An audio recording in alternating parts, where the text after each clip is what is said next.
You're going to be learning Alekhine's defense. It's a very controversial opening because it starts off with attacking. Nobody knows it, but it also breaks opening principles. For example, if the pawn goes to e5, you have to move the knight again. Pawn c4, you have to move the knight again, and then pawn d4. But what's black's debate is, yes, we're moving the same piece more than once, but we're trying to get white to overextend their pawns. And then once they start overextending the pawns, we start attacking the pawns. Now, let's say they take, I like to just take on d6, and usually here they're developing normally. I'm developing normally. They develop, I castle. They castle. And from here, the goal is to attack these pawns in the center. So one idea you're going to see is the bishop goes to g4, trying to eliminate the knight. And if the bishop takes, we take on c4. Another idea you're going to see is the knight goes to c6, try to eliminate the knight, then take on d4. And with that being said, this bishop on e7 usually goes to the f6 square. If you're trying to understand the Alekhine's defense, if you want to know the proper way to break principles in chess, watch this full video. Apply the stuff that I teach and watch your ratings go through the roof. Kicking things off in the 500 region, today I'm going to be showing you guys the Alekhine's defense, which means the Alekhine's defense has a lot to do with breaking principles, giving the opponent control over the center, taking back control over the center. Now, whenever we see this move e5 hit the knight, I like to pull the knight back to d7, so that way if they take my pawn, I take their pawn. Now, if they don't allow me to take their pawn, I just use the knight to defend my pawn. And from here, I like to play it like a French defense where I first get my bishop out the pawn chain, play c5, play e6, and usually it's a fine position for black.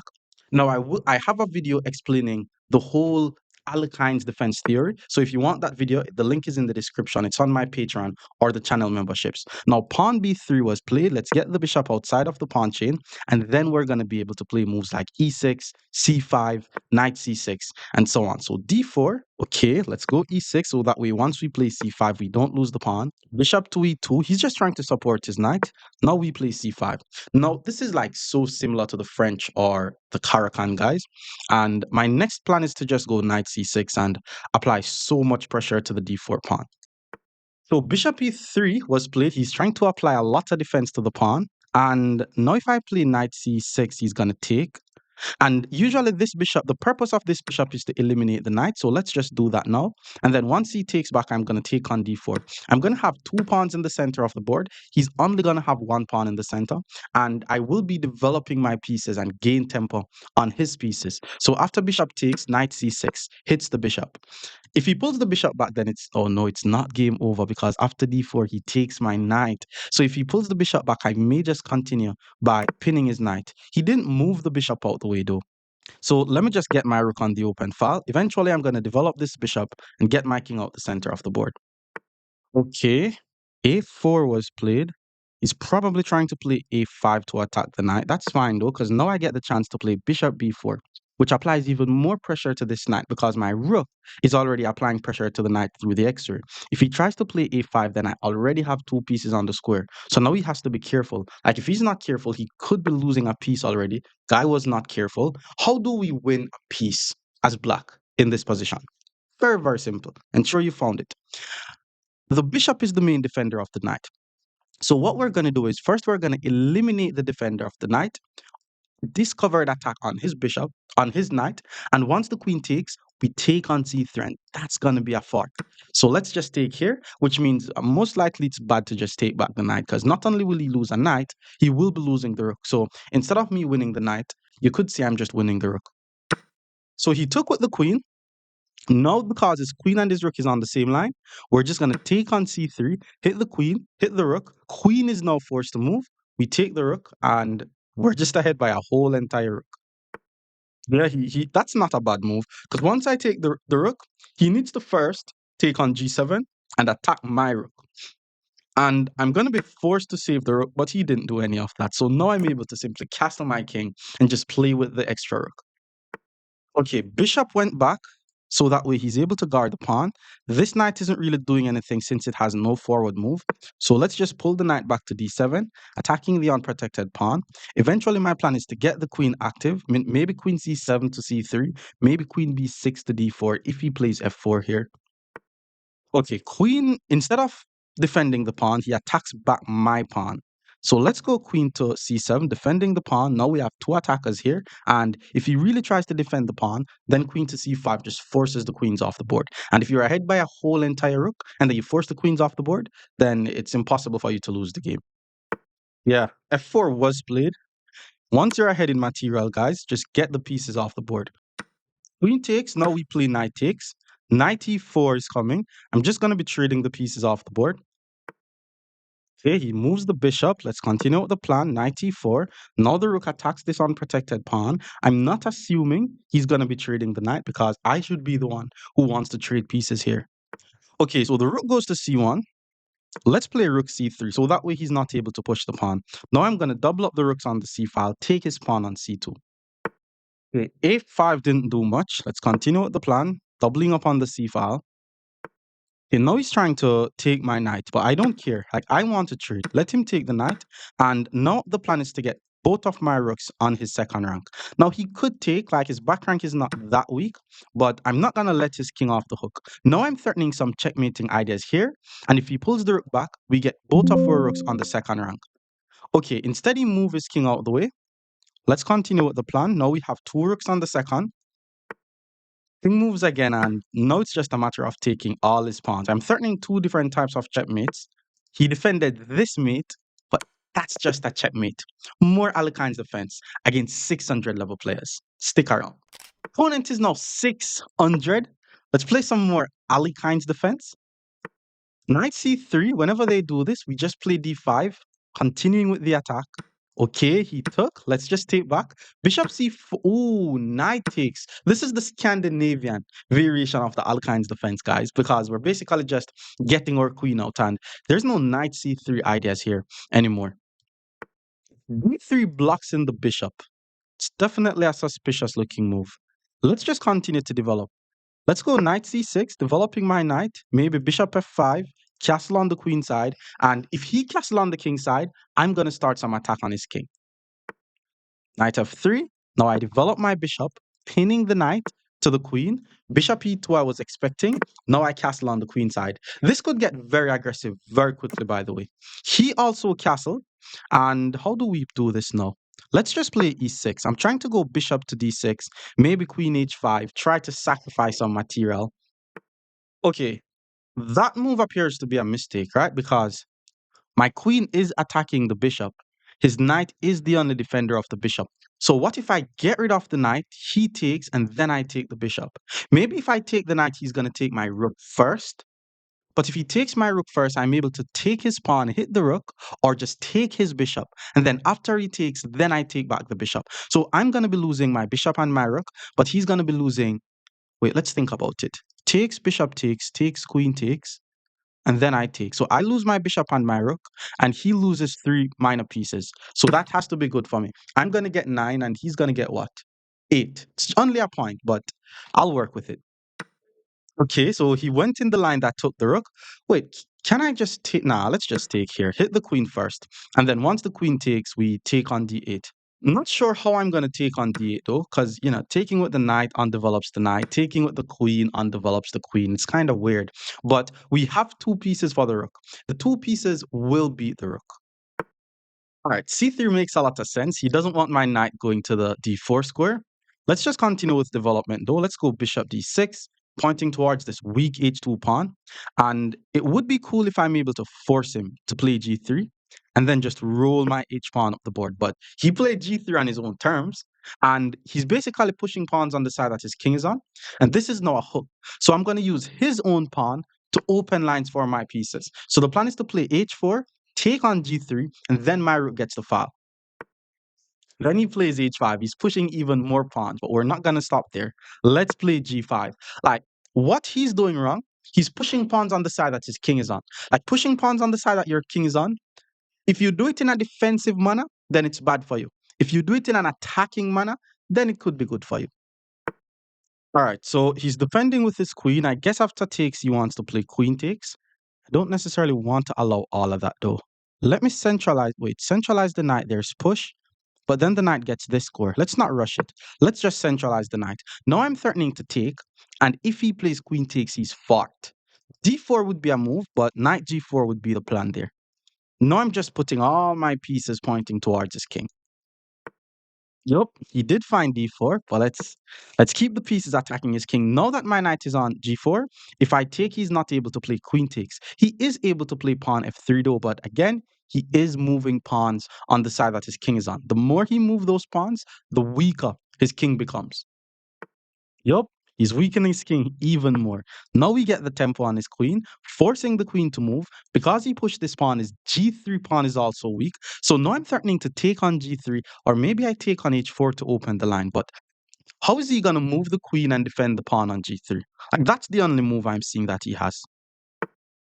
Yep, he found it, but hey, now there's lines pointing towards a king, bro. You have to be very careful now. Once he takes, now I'm going to check. Force the king to move, then the bishop joins the attack. And once the bishop joins the attack and get the tempo on the queen, my queen will join the attack. And the moment my queen joins the attack, it should be a checkmate. So now his queen guards the pawn. The queen and the pawn is on the same diagonal. So let's go with bishop g3 first. My next move is to put my knight somewhere so the come on, bro. Like, I'm attacking your queen. Are you not gonna move the queen? That's just a queen, bro. That's crazy. He needed to just move the queen out of the way. I guess he's playing a bit too fast. Yeah, this is game, bro. He took my rook. Now I'm just gonna take backhand. Yeah, you're still gonna be getting checkmated. Hit the unprotected rook, hit the unprotected knight pawn. My knight is gonna join the attack. Ah, he attacks my queen, but that's just a checkmate. More Alekhine's defense against 700 players. Stick around. Our opponent is now 700. We're playing more Alekhine's defense. 5, that's the aggressive way to play it. Let's just go knight d5, centralizing the knight. Bishop c4 hits the knight. Now, I should be able to play e6, but mm, let's just go knight b6, hits the bishop. If the bishop goes back, then I play d6. Maybe queen f3, certain some ideas on f7, but I shouldn't be afraid of that. So the bishop goes back. Now we play d6. D6 is always the idea, trying to attack the opponent's center. Okay, he's developing the knight, and now I don't want to take because if I takes, knight takes, he's applying a lot of pressure to my f7 pawn. So what I'm going to do instead is just use the time to finish my development. Develop the knight and attack the pawn. Now we have two pieces attacking e5. He only has one piece guarding. Eventually, they usually take on d6 though. Okay, d4. Yeah, d4 is a weird move. Like, I could take, pawn takes, he loses the right to castle, then I pin the knight. That's what I'm going to do. Let's take. If he plays knight takes, then I'll just take, and he'll still lose the right to castle. But he played d5 instead. What a move. Yeah, that should be fine though. There's usually a lot of ideas where, okay, I'm ahead by a pawn temporarily, but instead of moving my knight and allowing him to take this pawn, I'm just going to play e4. So he's attacking my knight, I'm attacking his knight. If he takes my knight, I first trade the queen, then take his knight, and then I'm doing fine. And if he takes my pawn, he's just helping me to develop. Knight d4 was played, but now the queen no longer guards the pawn on d5. So I have two pieces attacking d5. He only has one piece guarding. With that being said, that's just a free pawn. Now we're ahead by 2 pawns coming out of the opening. Okay, he's trading, which is good for us. Maybe he thinks, oh, that's actually not bad. It's not bad at all. Because now I have to take, and then pawn c4 is very strong. Pawn c4 is very strong. Because if I move the knight, oh no, never mind. I thought if he plays pawn c4 and I move the knight, he's bishop takes f7, and then I take, there's queen takes. But if he plays c4, there's no bishop takes. Scared me a bit, to be honest. Well, I still need to finish my development though. So let's go bishop f5, develop my bishop, protect the pawn. Anytime a piece goes to c3, I'm just going to take it. Yeah, now I'm going to take, and bishop takes shouldn't work anymore because my rook guards the queen. Or, I mean, taking doubles up the pawn, but I need to develop. The guy's king is out the center of the board. So let's just play e6 here. Like, if he trades, that's just helping me. Like, I could even undouble my pawns. And eventually, I want to just develop my bishop and castle my king. Ooh, nice move though. Nice move. Hitting the unprotected pawn on c6. Now we have to guard it. I'm not seeing how he's able to apply more pressure to the pawn though, but that's a nice move. Let's go queen. Queen d7 seems to be very weird. Kind of pinning the pawn. But I need my bishop on the d6 square. Like if I have to lose a pawn, I'll just give it to him because I need to castle. Knight takes c3 is now an idea, especially if he plays rook e1 and apply more pressure to e4. I'll just get rid of the knight. Queen e2. Okay, now that he plays rook e1, he has two pieces attacking e4. I only have one piece guarding. I have no other ways to apply more defense to the pawn, so let's just get rid of one of the attackers. If he trades the queen, that's fine. I'll take. I'll be ahead by two pawns, so that should be good. Oh my lord, look on the move that the guy just played. He took on c6. I don't know what he saw. Maybe he thinks I take his queen, he takes my queen, but that is still losing, bro. But instead of doing all of that, I'm just going to take the free bishop. That's just a free bishop, bro. And then now if he takes, well, I'm not going to take because I'm behind in development. Well, kinda. I'm going to use the time to just swing my rook in the game, gain some tempo on his queen, and then develop my bishop, castle my king, and just win the game ahead by a piece. Okay, he puts the bishop in the way, which is also suspicious because that's like pinning his own bishop. Let me finish my development. Definitely need to get the king out the center.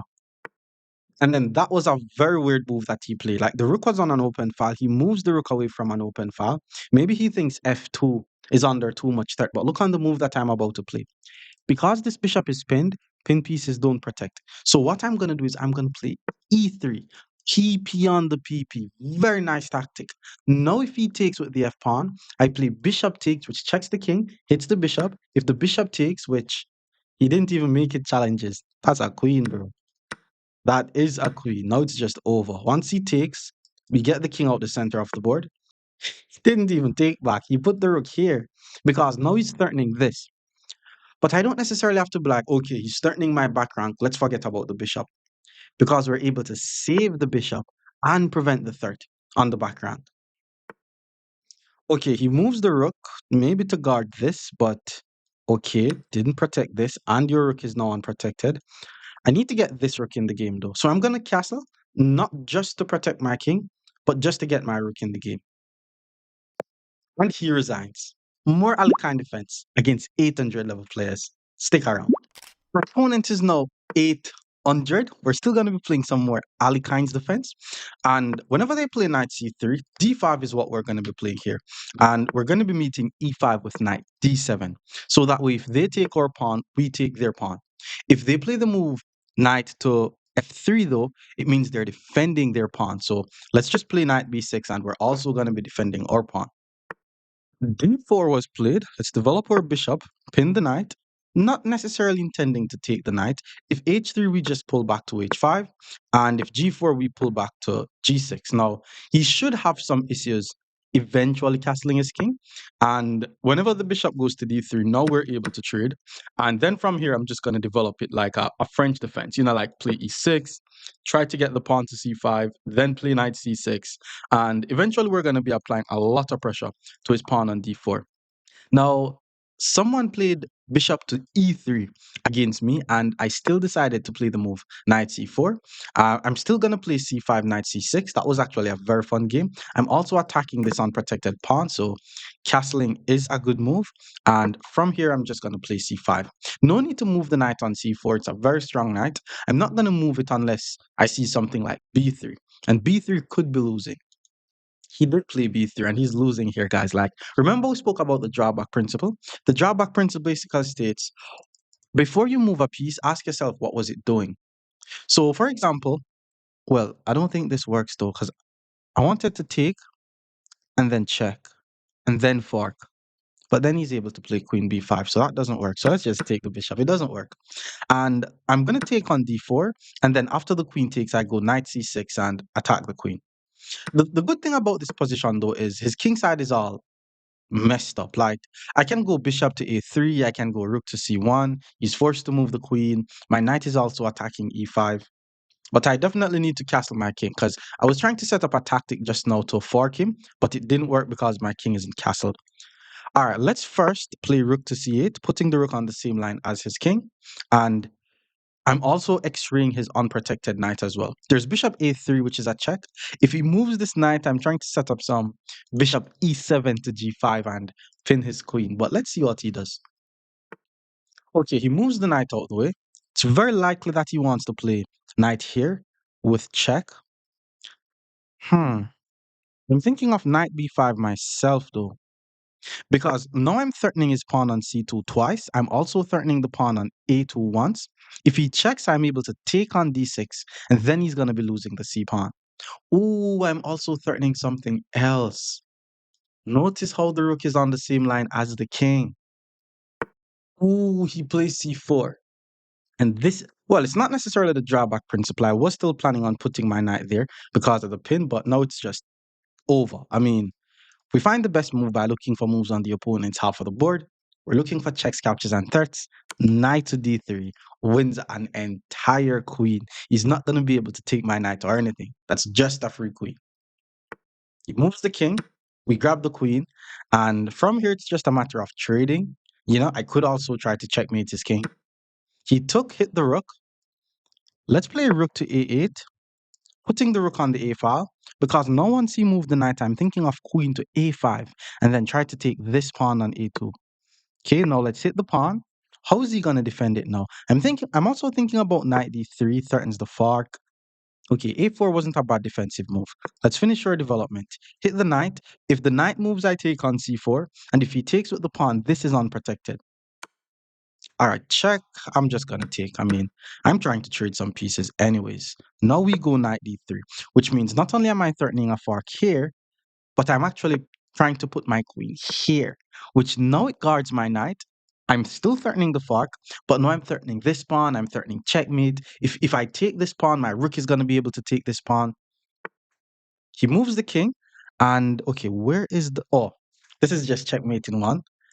Both of my pieces covers the b2 square, which means that's just a checkmate. More Alekhine's defense against 900 level players. Stick around. Opponent is now 900. Let's play some more Alekhine's defense. Okay, he immediately plays e5. Let's go knight d5. That's the idea. Okay, knight c3. That's definitely a new move. Okay, we don't want to pull the knight back since he played an attacking move. But I also don't want to take and allow him to develop. So let's just play e6 and defend. If he takes, I take. Eventually, I'm going to play d6 and I should be able to undouble my pawns. Okay, he took. Let's just take back. Knight f3. Now we play d6 and I'm just trying to undouble my pawns here. The funny thing is, if he had take, it looks so similar to the French defense. Like, especially if he takes with the knight, then it looks very similar to a Petrov defense. Okay, let's just go bishop to d6 here. Eventually, I want a castle. Okay, he pulls the knight back. That was bad. You don't move the same pieces more than once in the opening like that. But let me get my king out the center. He develops his bishop. Now we check the king. Usually when you're able to check the king with the rook, that's already a good sign for you. Now I'm just going to develop normally. And I'm also trying to set up some very nice sacrifice. But he has to castle first. Okay, king is castled. Let's go bishop g4.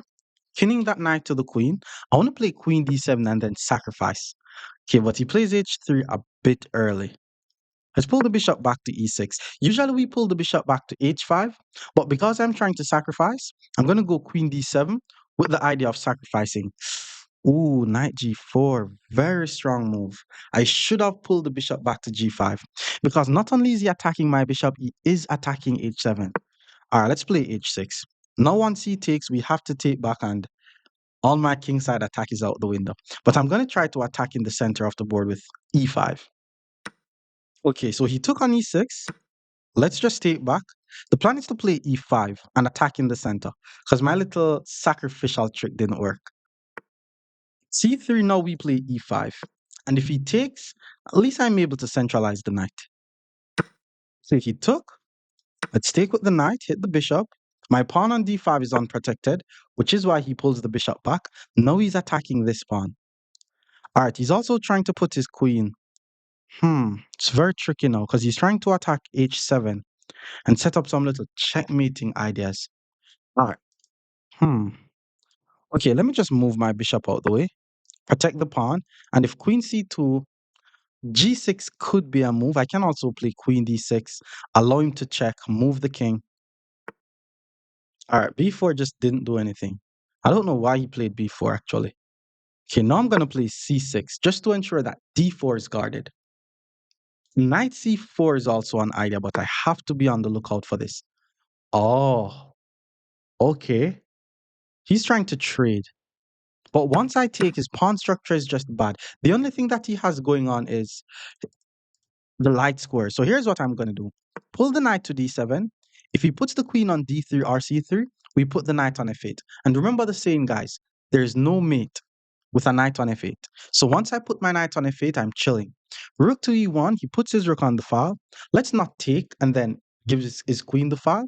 Instead, I'm going to play queen f6, connecting the rooks, attack the unprotected pawn, and my knight is still attacking c5. Yeah, now he takes, giving me full access to the open file. Now this is under attack, this is under attack, and I have the file. All my pieces are now active. Queen d2 guards the pawn. Let's grab this free pawn. He's not even trying to get access to my light squares. Now I want to play some knight e4 moves. Okay, he's trying to get his rook in the game. Let's go knight e4. We're ahead by a pawn. Should be okay with trading some pieces. Let's take with the rook. And rook to e1 is going to be a queen ending. Okay, maybe I'm going to show you guys how to play some queen end games. He's attacking the rook first. All right, that's fine. Let's just pull the rook back. I'm assuming he's going to play rook to e1. And then I'm going to go queen to e6 and let him take. But he didn't. That was not a good move, bro. Because once I play rook e4, now f4 is under attack. All right, he guards f4. Now I'll play queen to e6. I want to play rook e7, hit the queen, hit the pawn, maybe queen e4, and then take on g2. 5 hits the queen. All of a sudden, the guy's getting super aggressive. Okay, let's just go queen f6. I don't want him to be able to push the pawn again. Eventually, I should be able to attack the pawn. If he plays g4, he's pushing pawns on the side that his king is on. There's also rook c4 to attack his c3 pawn. Yep, that's what we want to see. Keep pushing pawns on the side that your king is on. Now we're attacking c3 twice. How is he going to defend it? There's rook f3, there's rook c1. Rook f3 is the more active way to do it. Rook f4 though, that's not how you do it, bro. Because now we have two attackers here.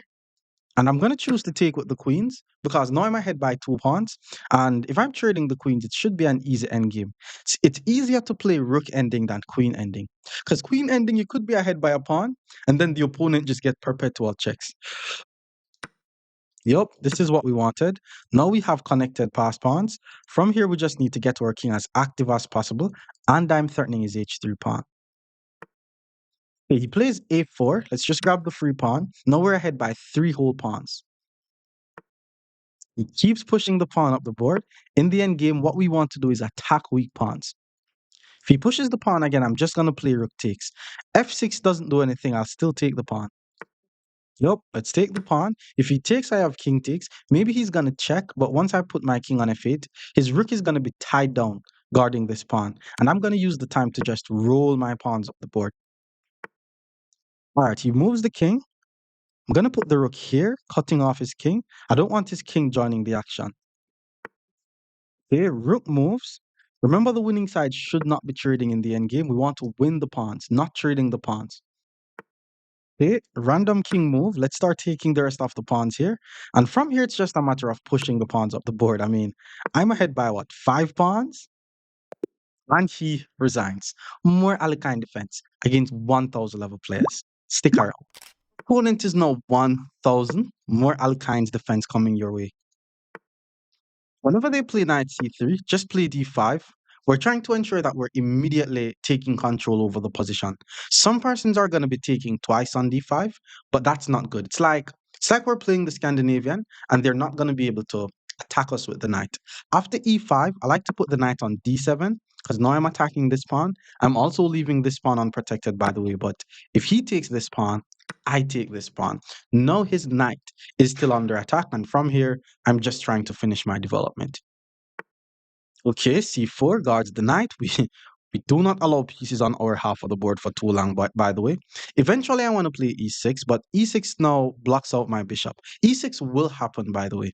Maybe he wants to play d4, though, and attack my knight. So let's just play c6. Let's go c6. It's going to be harder for us to play knight c6, but at least he has to pull his knight back. Okay, so he pulls the knight back, and I'm about to break some principles here.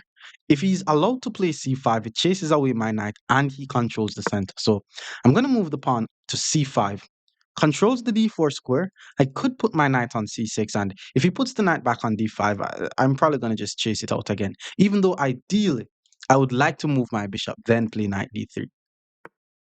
a3, that's an unnecessary pawn move. You need to be developing your pieces, bro. Like how I'm developing my pieces. Now the plan is to check him here. And then if he has to take with the bishop, he loses the bishop here. And he should have some problems castling. Guy's not trying to control the center at all. But before we check, let's just take on b4 so we don't lose a pawn. And then once he takes back, then we check on d3. Moving the king doesn't make much sense, so he has to take. And then once I take back, I'm attacking the pawn. Especially if he plays knight f3, it makes it harder for him to castle. He could try knight e2 and castle though. Okay, queen f3. It's not a bad move because he's currently attacking my unprotected pawn. And if I play knight c6, there's b4. And if I play knight d4, he takes. I'm wondering, am I able to play rook b8, hit the queen? Once the queen move, we check, grab the rook. Yeah, let's try that. Let's go knight c6. It's a very concrete line though. Oh, wait. Shouldn't work though. Yeah, it shouldn't work. Because once he plays b4, knight d4, yeah, b4 is very strong. If I put the knight on d4, he takes my bishop. I do not have a check to win the queen. If I put the knight on e5, he takes, then he takes. So I'm going to have to settle with putting the knight on e5. Queen takes b7. That is a free pawn. And I need to rush my king out the center of the board. Like, I need to castle fast. He didn't take the pawn though. You should have took that pawn, bro. Because now my knight is able to take on c4, hit the queen. I'm also guarding my bishop on d3. If he puts the queen back on f3 though, then it should give me enough time to play queen d7 and guard the pawn. But you definitely needed to take that pawn, bro. Okay, queen moves to f4. That's helping us even more because I wanted to castle, but now I'm able to hit him with e5. So we gain a tempo on the queen. It's allowing us to develop our bishop, and I could be castling very soon. His king on the other hand will be staying in the center for a while. Okay, very annoying move by the way, because now if I develop my bishop, I lose this pawn. How do we make progress? Because I need to castle. I'm going to play g6, bishop g7, and just castle. Because we have to castle. If I'm able to castle, then development becomes... Well, if I'm able to castle, then it's easier for me to attack. Now the next move is to castle. He's attacking e5 twice. I'm also guarding e5 twice. Knight moves does not do much. Now I'm able to castle my king. Maybe he wants to play queen h4 and checkmate me on h7. I'm not going to be falling for that, bro. Like, if he plays queen h4, then I'll just play h6, chase the knight away. Instead, he plays rook here. My knight is already guarded, though. I need to think about ways to open the position and get to his king. Let's go with e4. I don't mind if the knight takes, by the way. I'm just trying to open the center. There's also bishop e5, which is an idea. Okay, he took. How do I do this? First, let's go rook to e8, putting the rook on the same line as the king, which means this knight is pinned. I'm already attacking him twice. He's only guarding once. And now I'm threatening to play f5, which is pp on the pp. Okay, so he moves the king off the same line as my rook, but puts the king on the same line as my queen. How do we do this, though? It's very tricky. If I take his knight, he takes my knight. Takes, rook takes, what do I have? Bishop takes. And if I takes, there's knight takes. Not bad defense. So here's what I'm going to do. Let's try knight b6 first and attack the rook. And if he moves his rook to a random square, then I'll still be able to take his knight. But rook to b4 should be something. Should be able to win material here, though. Okay, here's what I'm going to do. I have two attackers. He has two defenders. So what I'm going to do is I'm going to pull my bishop back to f8, hit the rook. There's no way for the rook to keep defending the knight, so he has to move away the rook, and then we're going to be grabbing the knight. And by the way, guys, if you want the full Alekhine's theory, you could check it in the link in the description on my Patreon, or you could see it on the channel memberships. Now that he pulls the rook back, that's when we take, because now he only has one defender and I have two attackers. So let's just take the free knight, and eventually something else is going to come out of it. But we already got what we wanted. We just need to be patient now and win the game. No need to rush to win. Okay, he's trying to trade. I mean, I want to trade, but I'm wondering if I'm able to set up some checkmates, like putting my rook on the same line as his king. Bishop a3 is an idea, but what I want to do is apply more pressure on his d2 pawn and then try to find a way to sacrifice my rook and then checkmate him on d2. So I'm thinking knight c4 hits the rook, hit the pawn, then bishop h6 hit the pawn, and then we can start sacrificing on d2. Rook 5 had nothing to do with what's happening. Let's continue with the plan. Hit the rook, apply pressure to d2. He now has to keep the rook guarding c2, which is what he did. Now we go bishop h6. We now have one, two, three, four pieces attacking d2, and he only has one, two, three pieces guarding d2. He moves the pawn forward. Bishop attacks my bishop, but now I have two pieces attacking his pawn. He only has the queen guarded, and I'm able to fork. So what I'm going to do here is just take with check. If he moves the king, we take the queen. If he sack the queen, we take with check. And okay, now he's losing all his material. Okay, he sacked the queen, we check. King can't move, by the way, so something has to block. He blocks with the rook, we take the rook. It's bad to take with the bishop because of checkmate. He took with the bishop, and that's just checkmate. More Alekhine's defense against 1100 players. Stick around. Opponent is now 1100. Let's play some more Alekhine's defense. Knight c3, whenever they do this, we play d5. There's e5, which is an idea here, or they could also just take on d5. Okay, so this one decided to take. Let's just take back. If the knight takes, the queen takes, and then we play it like a Scandinavian defense. Bishop to c4 here is the most threatening move for white. Okay, he took. Let's just take with the queen. And now we're going to play it like a Scandinavian. Now, there was definitely a game where I thought I was winning. I was definitely not winning. And I almost lost that game. Let's go bishop to f5. And I thought of d4. So the plan was if they play d4, we check. And then once the bishop blocks, we take on c2. But that's not the case because rook to c1 wins back the pawn. So let's use the time to finish our development first. Okay, c4 hits the queen. Maybe he wants to play d4 next. I'm just going to pull my queen back to d7. Eventually, I may want to play knight c6 and castle on the queen side. So bishop e2, we go knight c6. And if he castles the king, I play e5. He needs to play d4 here, by the way. It's very important that he controls the center. a3. I think he wants to play b4, but yeah, the center of the board is where you should be focusing, bro, not on the edge of the board. If he plays b4, I may play e4 and just attack the knight. Maybe he needs to play d3 here, preventing me from playing e4. Okay, king is castled.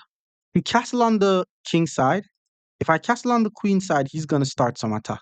So let's just play a5, just to make sure that b4 is not an idea. And then I'm just going to go bishop c5 and develop. I may still castle on the queen side, even though I push this pawn, but that's very risky. Pawn d3, bishop c5. Bishop e3 could be annoying. Let's just go bishop e7. Now I'm going to decide where I'm trying to castle. Okay, he moves the queen. He's attacking my pawn. This pawn is poisoned, by the way. We're definitely going to be castling on the king side now. If he decides to take the pawn, rook to b8 and the queen is trapped. So that pawn is definitely poisoned. Would be funny if he takes because then it just ends the game immediately. Okay, he didn't take, but I'm gonna give him a little push, you know? Let's play a5, hit the queen. Maybe he didn't take because you think I'm gonna take here. So let's force the queen to move.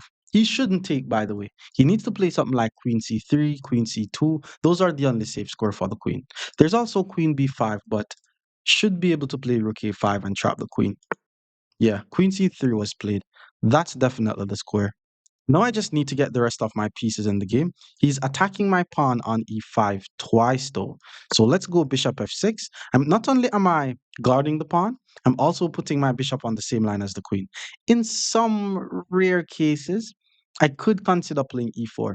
And then if he takes, we grab his queen. And then he's going to be able to grab my queen. And then I grab his rook. And then he grabs my bishop. And I should be ahead by some material there. Okay, he develops the bishop, hits my bishop. But that's fine. I think we have to take. Knight takes should give me some access to the d4 square. And I will be attacking his unprotected bishop. So let's just jump the knight onto the d4 square. Very nice square for a knight. Bishop f3 hits the pawn. should be able to play c6, and then he's not going to know what to do with this. So he pulls the bishop back to f1, but not okay. Okay, I was about to say the knight has to go back here, but the knight could also go here. So I'm trying to set up it in such a way where if he puts the knight on e4, I win a pawn. Yeah, that's my plan. So in order for this to happen, we have to be attacking the e4 square twice. Now if I play h6, I could win a pawn. But it's his turn to move. Maybe he has a defense. Should have a defense. Okay.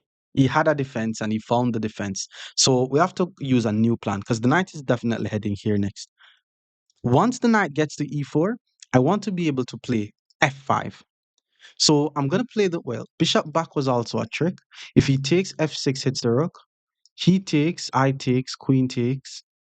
Okay, first let's protect the pawn. Let's just protect the pawn. I didn't use this rook because eventually I want to play f5 and attack the knight, which will be on the e4 square. So knight goes to e4. I could also take. I think taking is just positionally better for me because then I have this very strong knight on the d4 square. But I'm just going to pull the bishop back to g6. His knight is very easily misplaced. Eventually my plan is to play f5. Remember, guys, once the opponent has a knight in the center of the board, our goal is to chase the knight out the center because the knight is most active when it is centralized. f3. Okay.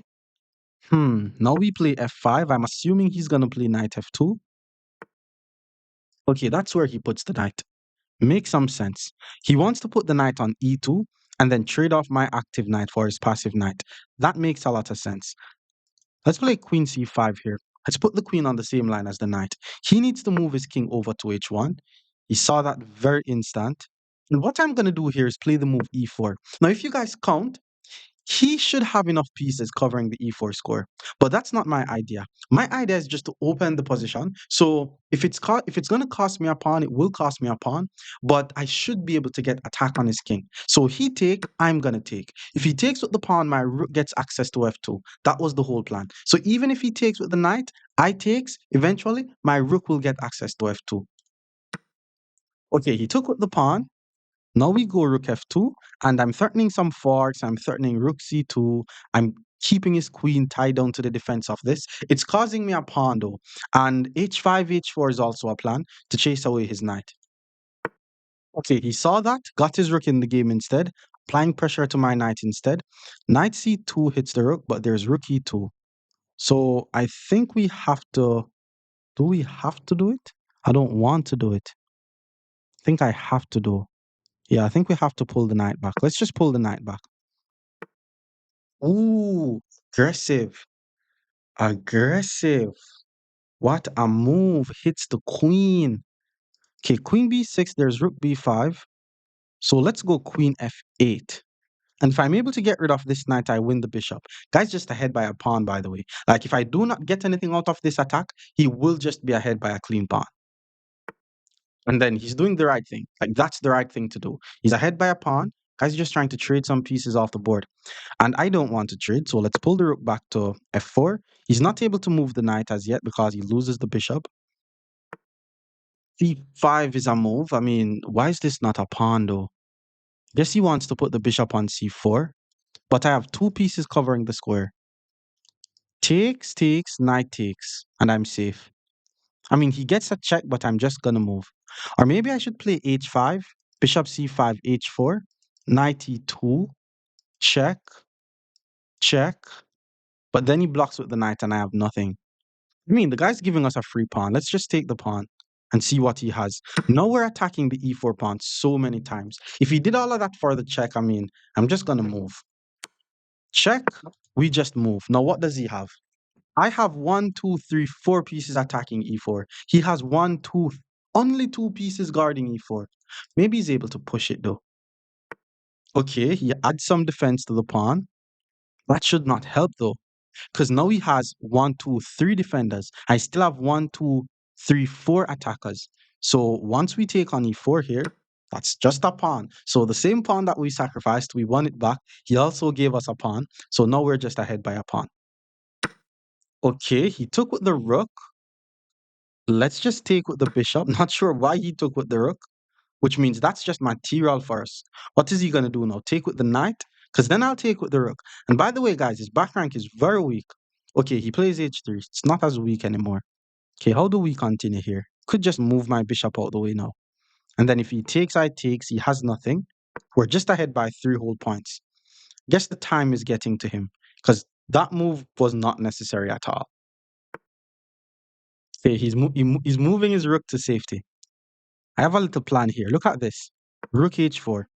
The pawn on h3 is pinned, or the pawn on g2 is pinned. He saw it, move his king to g2. Okay, but now I'm going to play the move queen f4.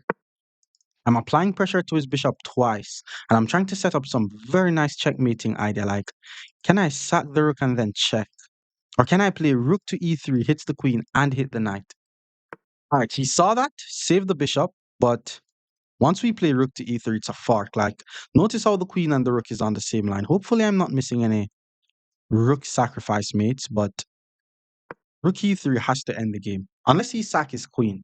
Because once I take on g2, okay, he attacks my queen instead. If I take his queen, he takes my queen.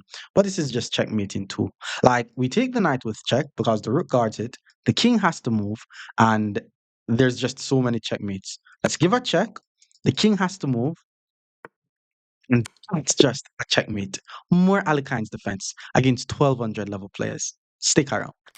Opponent is now 1200. Let's play some more Alekhine's defense. Okay, so e5 hits the knight. Let's just centralize the knight. That's the whole idea. d4, we play d6. Anytime they play c4, the knight goes back to b6. And if they take, we take with the pawn, develop the bishop, and castle the king. All right, so he's developing. Seems a bit inaccurate. If I takes, pawn takes, and he can't castle, but maybe he wants to play knight takes. So let's see if we're able to pin the knight first. And then we could try to take on e5. h3, if I takes, queen takes, I can't take. But what if I takes, queen takes, knight f3, hits the pawn? Yeah, let's do that. Take. We're actively giving up the bishop for a knight, slightly risky. Knight c6, and now his whole entire center is under attack. Pawn moves to d5, and this cannot be good. Because what if I play knight d4, hits the queen? I'm threatening the queen and I'm threatening a fork. If he plays queen e4, we just take the pawn on e5, knowing that he's not able to take because of the fork. Knight to d4. Very nice. Okay, where is he going to put that queen now? Queen e4, we take on e5. Good. Let's grab the pawn. Wait, yeah, let's just grab the pawn. The knight is also guarded. And maybe f5 is an idea. If bishop to e3, I'm thinking c5. And if he en passant, I take with the knight. Bishop e3, f5, there's queen d3. So f5 doesn't do me any good. Ooh, f4. f4. If I take, I lose the knight. If f5, queen d3. Okay, f4 was very strong. What to play here? I'm thinking if e6 he takes, the queen guards the square. I don't know why I didn't just take the free pawn on e5. Like, this is just so bad. What am I gonna play? I think I'm in trouble, so I'm just gonna play e6 here. If he takes, I'm gonna check.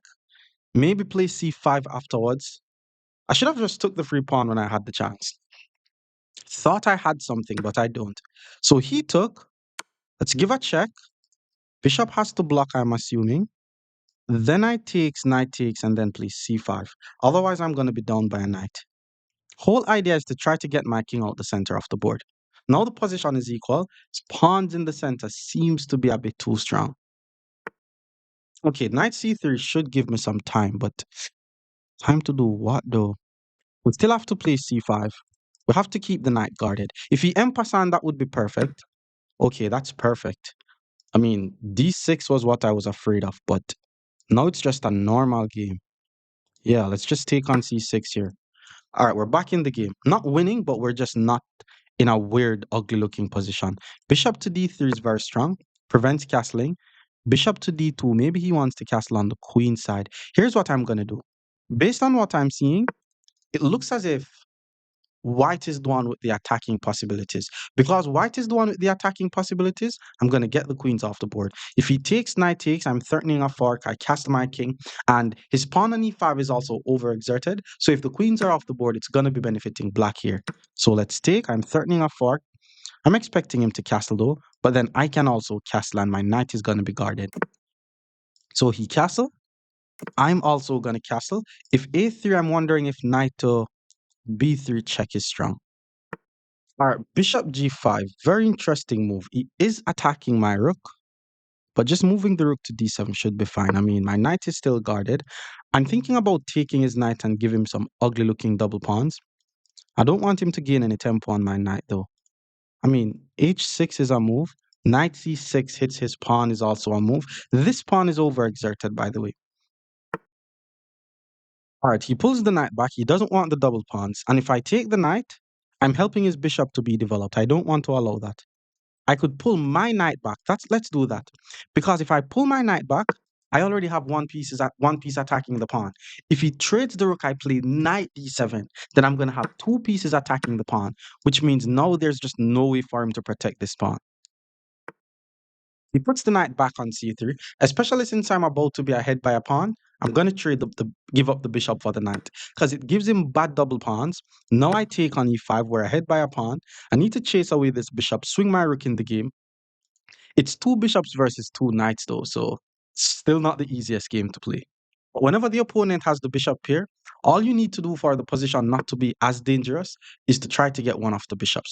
Let's chase this bishop out first. And if bishop f4, I'm thinking rook d8, and then try to go knight d6. There's also ideas of playing knight a5 and grab this pawn. So he did play bishop f4. Let's swing the rook in the game. Now the plan is knight d3. Rook to d1 is not bad. Yeah, how am I going to do this? Like trading the rooks. How am I going to do this now? So we have 4 versus 2. That's a plan. Let me get this knight out the way. I want to gang up on his c pawn. So I want to play moves like knight b6, knight a5, but then he's able to push. It's not going to be an easy endgame. He moves the king. I could play e5. Yeah, let's play e5, hit the bishop. Because that's going to allow me to get my king active. It's up back. Now we activate the king. He's activating his king as well. Can I check though? Check, king back. I mean, knight e4 doesn't do much. Let's just continue to activate the king. I want to apply as much pressure to this c pawn as possible. So I'm thinking knight b6, then knight a5. Issue is if I put my king on c5, he checks. So, all right, king to a4. I have no idea why he would play king to a4. Knight b6, king to b5. Knight c5, king to b5.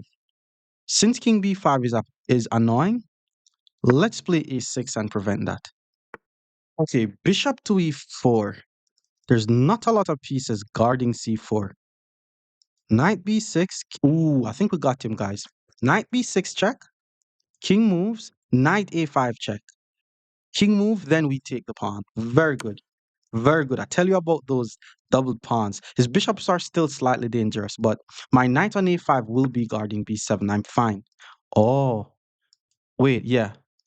Knight a5 check. Once the king move, we take on c4. We're ahead by 2 pawns at this point. It's very tricky though. It's very tricky. I have 2 minutes on the clock. King to b4 is the most challenging moves because it's gonna be hard for me to move one of my knights. If I play knight takes, okay, let's just do it. I think he has bishop takes b7 here. Yo, he actually found it. I wasn't expecting him to find that. Okay, it's fine though. Let's just takes, king takes. We're still ahead by a pawn. So I'm just gonna say bro, why didn't he take the knight? Yo, you guys surprise me sometime. I'm not gonna lie. Now I'm just gonna save the knight. You think I'm just gonna allow you to take the knight? Very surprising. Okay, let's check the king. I bet he's gonna play king c3 and blood. Okay, he didn't. He didn't. He hits this pawn instead. Okay, now I'm gonna play f5. Trying to play f4, hit the bishop. Okay, he hits the knight. Now I'm gonna go knight b3, guard the pawn. Everything is safe. Eventually, I should be able to roll this pawn up the board. King attacks the knight. Both of my knight is now guarding each other, and there's no way to protect this pawn. He hits the knight here. Check. King moves. We check here. King is not able to move forward, and now it's time to roll the pawn up the board. That's what we're doing now. Okay, is this too dangerous? And why didn't he roll the pawn? Like, come on, guys, you have to make the game more competitive, man. Okay, moving the knight prevents the bishop from going here. Now I'm just going to roll the pawns up the board. It's over now. Push. Don't care if he takes my knight. I queen, check the king, hit the bishop, and that's GG's. Okay. Thank you, sir. Now I just have a queen on the board. And he resigns. More Alekhine defense against 1,300 players. Stick around. Opponent is now 1,300. We're playing some more Alekhine's defense. D4, we play D6 here. Usually when they play c4, we put the knight on d6. But after they take on d6, we take with the pawn. And the whole idea here is just to develop and get castled. Knight f3. Let's just go bishop to e7 first. c4. Now, whenever you see c4, place the knight on b6. And then after they develop the bishop, we should be able to pin their knight to the queen. Okay, now h3 hits the bishop. If I takes, queen takes, knight f3 hits the pawn. Doesn't do much though. Doesn't do much. Let's just pull the bishop back and maintain the pin. Now that he castle, if I castle, he sack the bishop takes, knight g5 I take. And then if the queen takes, I block. And then I should be fine in that position. Should be able to play knight c6 as well though. Let's start with knight c6 actually. Because at least I'm threatening to take the knight and then take on d4. So he plays bishop to e3 to guard the d4 pawn. Now we get the king out the center of the board. And yes, all four minor pieces are developed. The king is castled. Rooks are not yet connected, but that's the plan. Rook e8, maybe queen d7. He's developing. Now, I have a little idea here. If I takes, queen takes, I have one attacker, he has one defender. What if I play bishop f6? Bishop f6, knight e4, I take. Oh, if knight e4, I take on f6, he takes on f6, I take. And then he could still lose the d-pawn. If he doesn't lose the d-pawn, at least he's going to have some ugly looking double pawn. So let's go with bishop f6 and apply some pressure to the pawn on d4. Okay, he pulls the bishop backhand. That should be a mistake though, right? Because we already have two attackers on d4. I mean, he has three defenders, but what if I take the knight? Does that mean he's going to double up his pawns? I mean, if he takes with the queen, there is knight takes d4. It's very tricky though, because after bishop, well, if I take on c4, queen d3, third mate hits the knight. So maybe I should take on f3 first. And if he plays pawn takes, okay, I mean, your business that. If he takes with the queen though, then we play knight takes.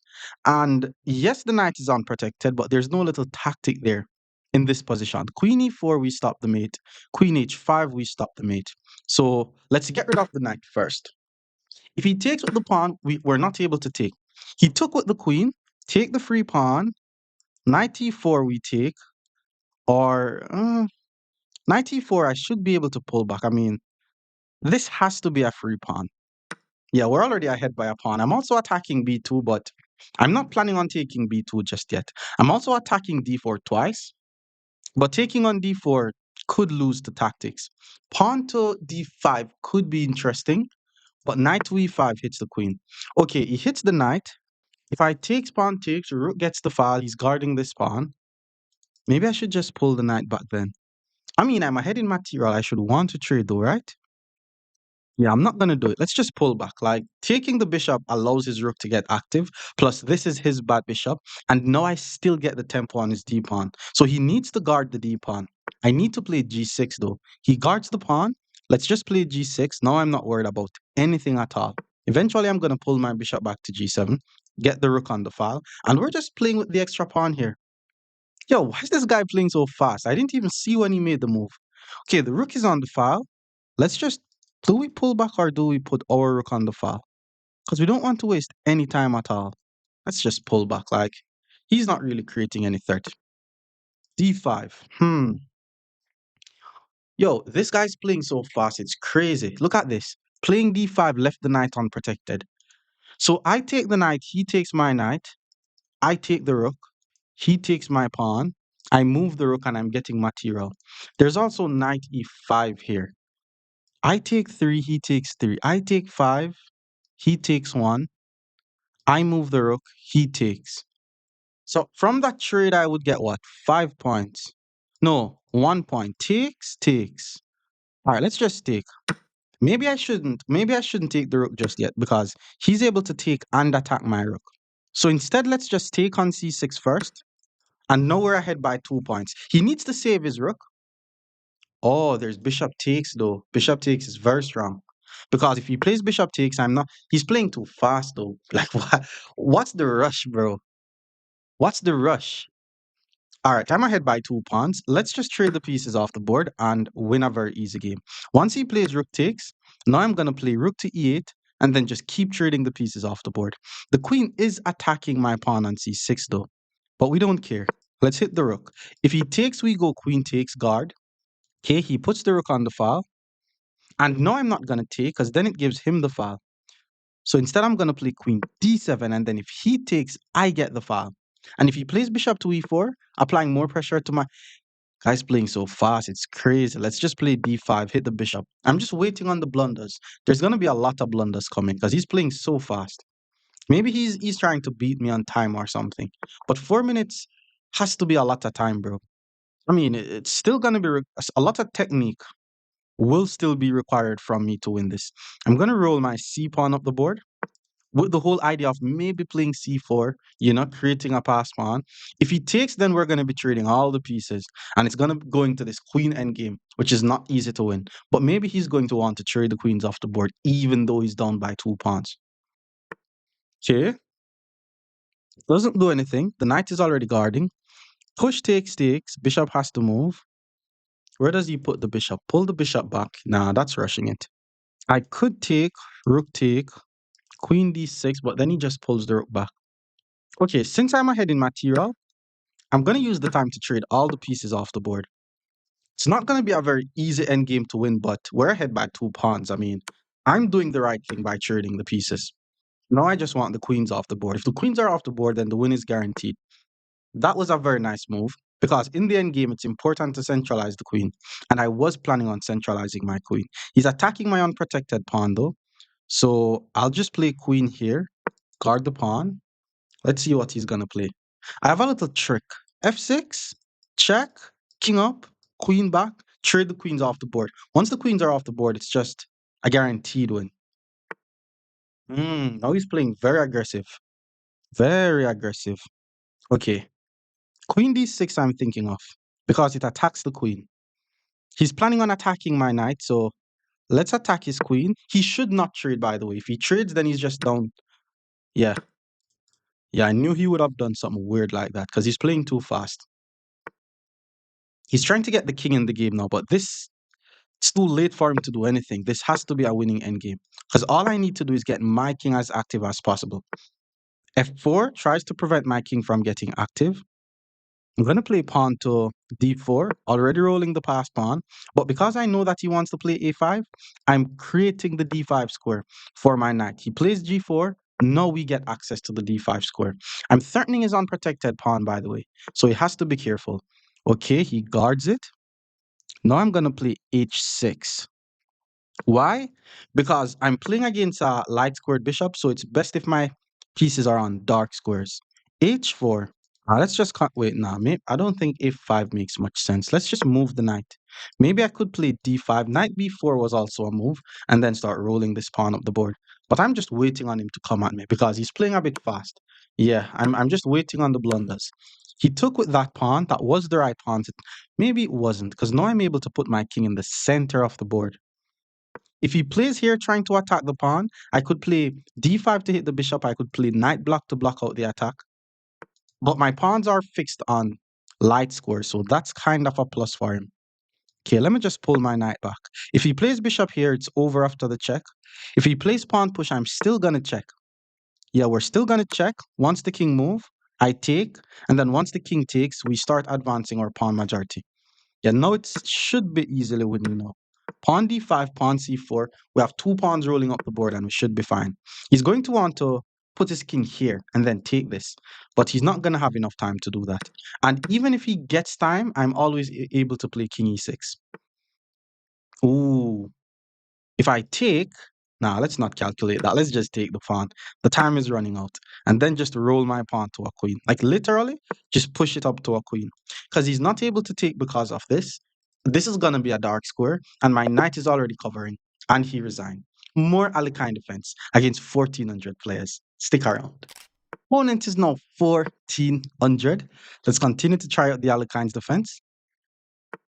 Knight c3. Knight c3 is what we're going to be seeing mostly because a lot of persons don't want to play the complex lines with e5. Now, e5 here could get complex, but once they play e5, just pull the knight back to d7. They take on d5, you take on d4. Now, if they play d4, I'm just going to go knight b6, guarding the pawn. And eventually, I'm going to try to play it like a French defense, like put the bishop on f5, the knight on d7, the pawn on e6, and then play c5. Okay, knight f3 was played. Let's just put the bishop on g4 then. And I'm also going to play it very similar to a Caracan. It's not going to be a Caracan, but it's going to be very similar to a Caracan. So h3, we give up the bishop for, well, do we though? Nah, no, I don't think we're going to be giving up the bishop for the knight. And then after g4, we just pull back. At least he's weakening his king side. So let's see where he's going to get castled. Bishop to d3. Now we take. At least we still have the bishop here. And then after he moves the queen, we go e6. The plan from here is to play c5, knight c6. Maybe I could go knight c4, especially now, because he's leaving his b2 pawn unprotected and we're attacking his bishop and the pawn. Eventually, I'm just going to get rid of this bishop. Maybe I'm going to wait until he tries to attack my knight. Otherwise, my knight is on a very nice square. Ooh, I wasn't expecting b3. b3 definitely weakens the dark squares, but I don't want to pull my knight back. What if I'm able to play knight b2? That will never work. That's just me setting up my knight to get trapped. Okay, how is he going to take? He could take with the pawn, he could take with the queen. Taking with the pawn makes a lot of sense. I'm just going to continue with c5, knight c6. And anytime he checks on b5, I'm able to block with the queen. So my position is very solid. So e3, we play c5. The plan is to play knight c6, bishop e7, castle the king. Ooh, he castled on the queen side. I'm sure I should be able to get some attack. But let's develop first. Let's not rush it. I'm going to eventually put my queen on a5. Maybe I could even play c4 and just completely weaken his king. Or I could go rook c8, c4, then knight b4. And then the moment he moves his queen, then we take on c4. That's also an idea. All right, so the rook is targeting my f7 pawn. Let's go bishop e7. I mean, we have to ensure that we're at least fully developed, so that we, worst case scenario, we just run out the center of the board. I don't want to rush the castle though, because the pawns could start pushing down. So I want to first start my attack, and then if he focuses too much on my attack, then I don't even have to castle. See, knew he would have done all of this. And if I try to take this pawn, rook over, and he's gonna win this pawn. But let's continue with the plan. Let's put the rook on the same line as the king. C5 was played. Now it's going to be a crazy game. I'm trying to attack him on the queen side. He's trying to attack me on the king side. But we already told you what the plan was here. Pawn to c4 hits the queen. And then once he takes, we play knight b4, force the queen to move. And then we take on c4. If he's not careful, I could even sack my rook for the knight, fork him on a2, and then we're just winning. Queen moves out the way. Oh, he didn't take. All right, that's interesting. I'm still going to take though. The whole idea was to open the line for the rook. Now my rook is extremely open. He has to be careful, guys. I'm threatening tactics here. We're threatening tactics. He has to be careful. I mean, there's king to b2, which is a careful move, because even if I play queen a5, there's rook to a1. So I think he needs to play king to b2 here. King to b1 should not be good. That cannot be good.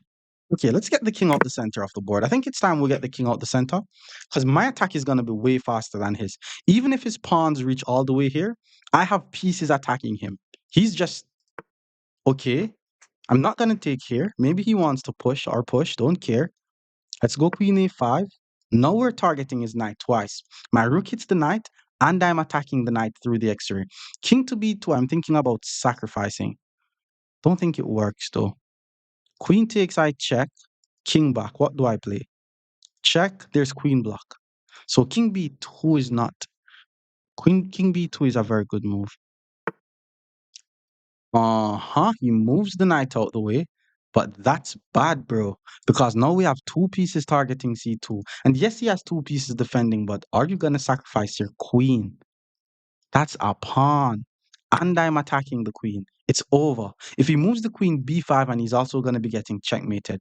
And if he sacked the queen, I mean, yeah, he sacrificed the queen. It's over, guys. Now the rook joins the game with check. He has to move the king. Thinking of pawn b5, hit the knight. Okay, he moves the king. Now we hit the knight. The knight has no good scores. I mean, c5 is a score, but I'm just going to take. We're just ahead by too much material. Well, it's only 2 points, but we're about to win more. Yeah, that's the only score for the knight. Now we take the knight. My goal here is just to start trading everything. Now we're ahead by 3 points. Rook c1. I have to be a bit careful. b4. Rook takes, rook here. And I'm at risk of something happening. So let's just take. Now there's some little background tricks in the position.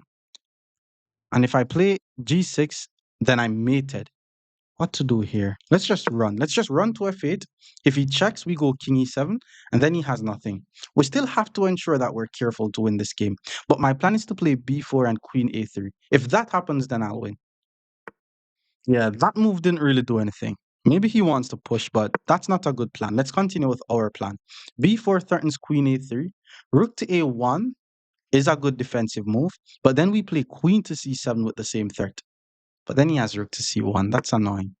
Yeah, so maybe we should just play queen to... Actually, let's play... Yeah, let's play queen to b5. I'm leaving a7 unprotected, but I'm threatening to check on e2, and that would win the knight. Which is why he centralized the knight. Okay, it's not as easy as it looks. Queen d3, grab the pawn, check. Let's use the time to defend the pawn. It's not as easy as it looks here. Okay, he's trying to open some lines. Like, eventually his rook could even get access on this file. Like, I need to be careful. Queen c7 here is definitely a move. Keep this guarded, attack this. If the knight goes to f3, we check. If the rook goes to c1, we... Ooh. Ooh. We have to be careful now. Rook c1, if I takes, check, king up, check. GG's. All right, let's go back. No, if I go back, check, king up, check, GG's. Whoa. Okay, let's play queen to b7 for the time being, preventing his rook from coming in. And I want to just get my king over first. Let's get the king as active as possible first. Okay, he's guys, there's so much counter attacks here. All right, I think I'm going to play king to e2 first. Allow him to play rook g7, then play queen here. Once he takes, we check, king over check. That may not even work though. That may not even work. All right, let's try queen c7 again. If the rook goes here, I can't take. But what I could do is try queen d8. And then I'm going to try to get around this way. This is not as easy as it looks. Like, my king is a bit trapped. Okay, knight hits the queen, knight hits the pawn. Where do we put the queen? I'm thinking g4. Yeah, that's where the queen belongs. Because now the rook is not able to go here. I attack this pawn. If the knight takes, we take this pawn with check. And once we're able to take this pawn, then the king is good again. Yeah, he took. I think I'm more comfortable with this. Let's take with check. Now I want this pawn. If he blocks with the rook, can I play d4? Okay, he moves the king, which means that's a pawn. Grab this pawn, check, king up, knight check, king over, and I'm safe. Once I'm not getting forked, I should be fine. So let's grab the pawn. Now we're ahead by 4 points. I'm hitting the unprotected rook and the unprotected pawn. Some ideas to check the king and then attack the knight, but the king will always be able to go to a3 and defend the knight. Okay, check, king up. That's not a fork. If he checks here, we go here, and that's a fork. One more check. Now we just want to ensure that we're active. King f6, and that's not a fork. The next move is to take this pawn, and then we start rolling the pawns up the board. Okay, knight came in. No, there's definitely no forks. Let's just grab the free pawn. He has to be careful, by the way. The rook is unprotected. Knew I would have got him with that. The rook is unprotected. The king is exposed. Queen a2. Check the king. Hit the unprotected rook. And that's GG's. He moves the king. We grab the rook. And he resigns. More Alekhine defense against 1,500 players. Stick around. Opponent is now 1,500. More Alekhine's defense coming your way. Okay, after knight c3, we play d5. We're trying to attack their center as best as we can. Okay, we're seeing someone taking and not pushing. Let's just take back. And then they take again. And this is basically called the Scandinavian version of the Alekhines because it's kind of like a Scandinavian defense. Now, pawn to d4 was played. And here I'm just going to play the move knight c6, develop my knight, apply some pressure to the pawn. And after knight f3, I'll go bishop g4 because the knight is one of the main defender of the pawn. So I'm trying to eliminate the knight so that way I could capture the pawn next, which is why he plays c3 because he's trying to overprotect the pawn as best as he can. But to apply even more pressure to this, I'm not going to hit him with e5. We're applying a lot of pressure to d4. If he wants to take, I'll take. He's going to lose the right to castle. Okay, bishop e2 was played. I don't want to take because bishop takes hits the queen. Let's just take on d4. And if he takes with the pawn, he gets an isolated pawn. If he gets an isolated pawn, then that should be all I need to win the game. Okay, he got the iso pawn. Very nice, very nice. Another thing that I'm going to do to apply even more pressure, castle my king and apply pressure to d4. Now we have what? 1, 2, 3 pieces attacking d4. He played bishop to e3 though, which is very weird because now I'm able to play bishop b4 check. And oh, he pulls back the knight. I thought he was going to pull back the bishop. Pulling back the knight is kind of weird. First of all, moving the knight exposes the g pawn. Second of all, now we have like 12 pieces attacking d4. If I take on g2, then he takes with check. So first I'm going to take on e2, so that way my bishop is not hanging. And then once the queen takes, we have two options here. Take on d4 or take on g2. I think black is winning here. Takes. Nah, let's just take on g2. Taking on g2 is more confirmed. Because, okay, maybe he's going to castle on the queen side. Yeah, that's what he did. But that's also another pawn. Let's say I take it the queen. He takes and I play rook takes. We have two pieces on the knight. Rook to g1 and then we pull back to d5 and we're going to have 3 pieces on the knight. Yeah, let's do that. So we take on d4. We're ahead by 2 pawns. As we speak, his queen is under attack. And then once the bishop take, what we're going to do here is just take back. So our pieces are defending each other, so we're fine. Oh, the knight is actually not pinned, but we're still applying pressure to the knight. Because I'm sure he has an idea of rook g1. Well, okay, that move is weird because why would you use this rook, which is one of the main defender of the knight?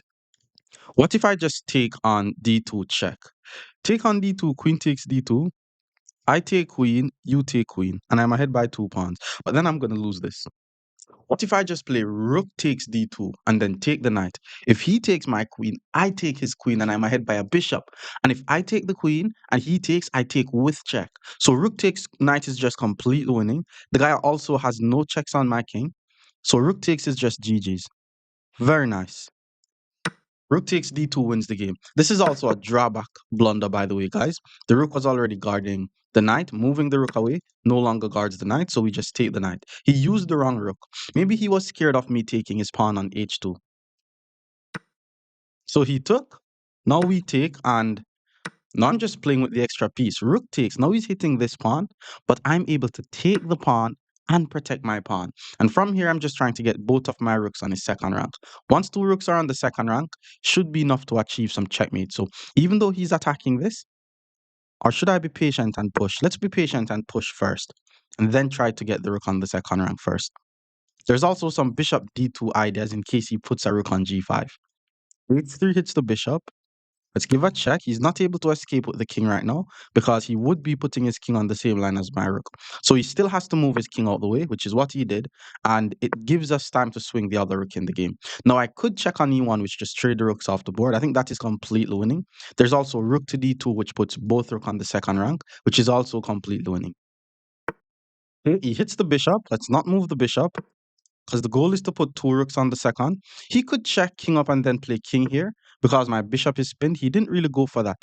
And if I put my bishop here saying, okay, we're applying pressure, we're going to win, rook here is actually a checkmate. So let's play pawn to b6. This is called creating loft, by the way, guys. Like, I'm sure some of you guys, you're playing some good chess, but then you just get back rank you get checkmate on the back rank. To avoid this, once the game is going to the end game and the pieces are coming off the board, ensure that you move one of these pawns, create some loft for your king. It's called, you can say you're creating some escape square for your king as well. Now we're threatening to play bishop c3, and then we're going to be taking on b2. That should not help. Let's hit the unprotected rook, apply more pressure to the pawn. Yes, he's able to check, but after we move the king, this pawn will still be dead. Okay, that's just a check. All right, so he guards the pawn. Let's just take. I want to take with the bishop because I need both of the rooks here. I'm trying to put his king in a little mating net. Come on, bro. Why would you sacrifice your rook like that? It's not GG's. All right, how do we checkmate this guy? If I check, the king gets 2 escape scores. So I'm going to work on blocking out his escaping score before we start checking him. This is how you create mating nets, guys. What would have been interesting, because his king is kind of in stalemate, is if he had sacked the rook, and if I take it, would be a stalemate. That would have been super interesting for him. Now I'm able to move away my rook, so it's at least his king has a square to move, but I'm also threatening some little checkmating ideas here. He prevents the mate, okay, and now I'm just going to get my king as active as possible. Well, he resigned. More Alekhine defense against 1,600 players. Stick around. Our opponent is now 1,600.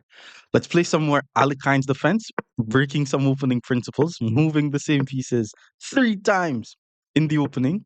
Now what the goal is yes, they get the big center, but now we're going to try to take the center from them with these pawn moves. So he took, let's just take back, and from here it's just normal development. We develop the bishop, he develops his bishop, I get my king out the center of the board, he gets his king out the center, and then I'm gonna develop my bishop and apply some pressure to his knight. Now the goal here would be to take the knight, and once the bishop we take on c4.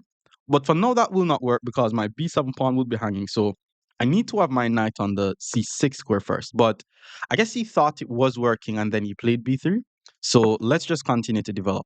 So at least we broke all of those principles and we still managed to get all our minor pieces out. So that's something. Let's not give up the bishop for a knight though. Let's just pull the bishop back to h5. Bishop to b2 is really trying to protect his central pawn, which is very smart. Now I'm going to go bishop f6, and I'm just trying to apply pressure to this guy's center. One thing I've noticed, though, is sometimes I struggle to find good square for my b6 knight. Like right now, it has no forward moves. Pawn to d5, I think about a lot. Whenever pawn d5, I worry that, okay, he's just going to play d5, and I'm going to have to maneuver my knight. But for now, let's just focus on our development, especially since he may want to play knight e4. Let's just go rook to e8, just get as many pieces as possible in the game. And then he's doing the same thing. If you notice, he's also putting his rook on the file. Okay, I have a little plan to get my a rook in the game, and it starts off with a5. I want to play a4. Okay, I don't know why he would play rook c1 and then rook b1. Maybe he's trying to defend his bishop. That doesn't make any sense, bro. Now I'm able to go bishop g6 and hit the rook again, but I don't need to do that. Let's continue with the plan. a4. Now, you guys need to know how to plan in chess. If you don't know how to plan, if you're one of those persons who you get out of the opening stage of the game, but you don't know how to plan, you don't know what the plan is, you need to learn about pawn structures. You need to start thinking about pawn breaks. Okay, now I see what his idea is. He's just trying to trade. He's just trying to trade, which is fine. And he's also attacking my knight. But let's trade, bro. Let's just take his bishop. And if he takes my knight, I pull the bishop back. He took with the rook, which means my knight is under attack. Knight e5 he takes. I'm going to take it the queen. If he takes it the queen, oh, that will not work. Let's go knight e5 because my rook will be guarding the bishop. So if he takes it the queen, we first hit the queen, and then once he takes back, we take it the queen. And okay, now we just have a normal position. Still need to think about what this knight is doing. But based on what I'm seeing, I should be able to maneuver my knight back over here. Queen f3 was played. He's just putting his queen on a better square. Let's take on b3 so that way my rook gets the file. And then once he takes back, my queen now needs to be a bit active. But what I'm going to do is play the move queen e7. All my major pieces are now active. This knight still has no forward move. So I'm thinking knight d7 to c5, or maybe I could even put my knight on the e5 square. By the way, guys, if you want to learn some stuff about the Alekhine's defense, I'm going to be posting the full theory about the Alekhines on my Patreon or on the channel membership. So you could find the link in the description. I do a lot of playing on YouTube, but I do more explaining on my Patreon and give training plans for students based on their ELO and all of that stuff. Okay, pulling the knight to b1 is kind of weird. What's the plan with that knight? c3 to b5, I'm assuming. I like the idea of playing rook e1, because now if he takes, I check. And if the king takes, I check because the rook is unprotected. So rook e1, and in some cases, I'm also, wait, what if I just pin the knight now? Now, if I pin the knight now, it incentivizes him to go back to d2. So I'm going to start with rook to e1. Taking loses the game immediately on the spot. I'm trying to get my pieces infiltrating his back rank. He has an unprotected piece, and because he has an unprotected piece, I'm trying to set up some tactic. But queen c3, very nice move. Okay, I think I'm just gonna take. Wait, do I take? I think it's weird now. Takes, king takes, rook e1, threatens. Nah, doesn't even threaten anything. And his rook is not even active. Let's not take that, actually. I don't think it's wise to take that. My rook is too active. His rook is too inactive. Maybe the idea of rook e1 was too tricky.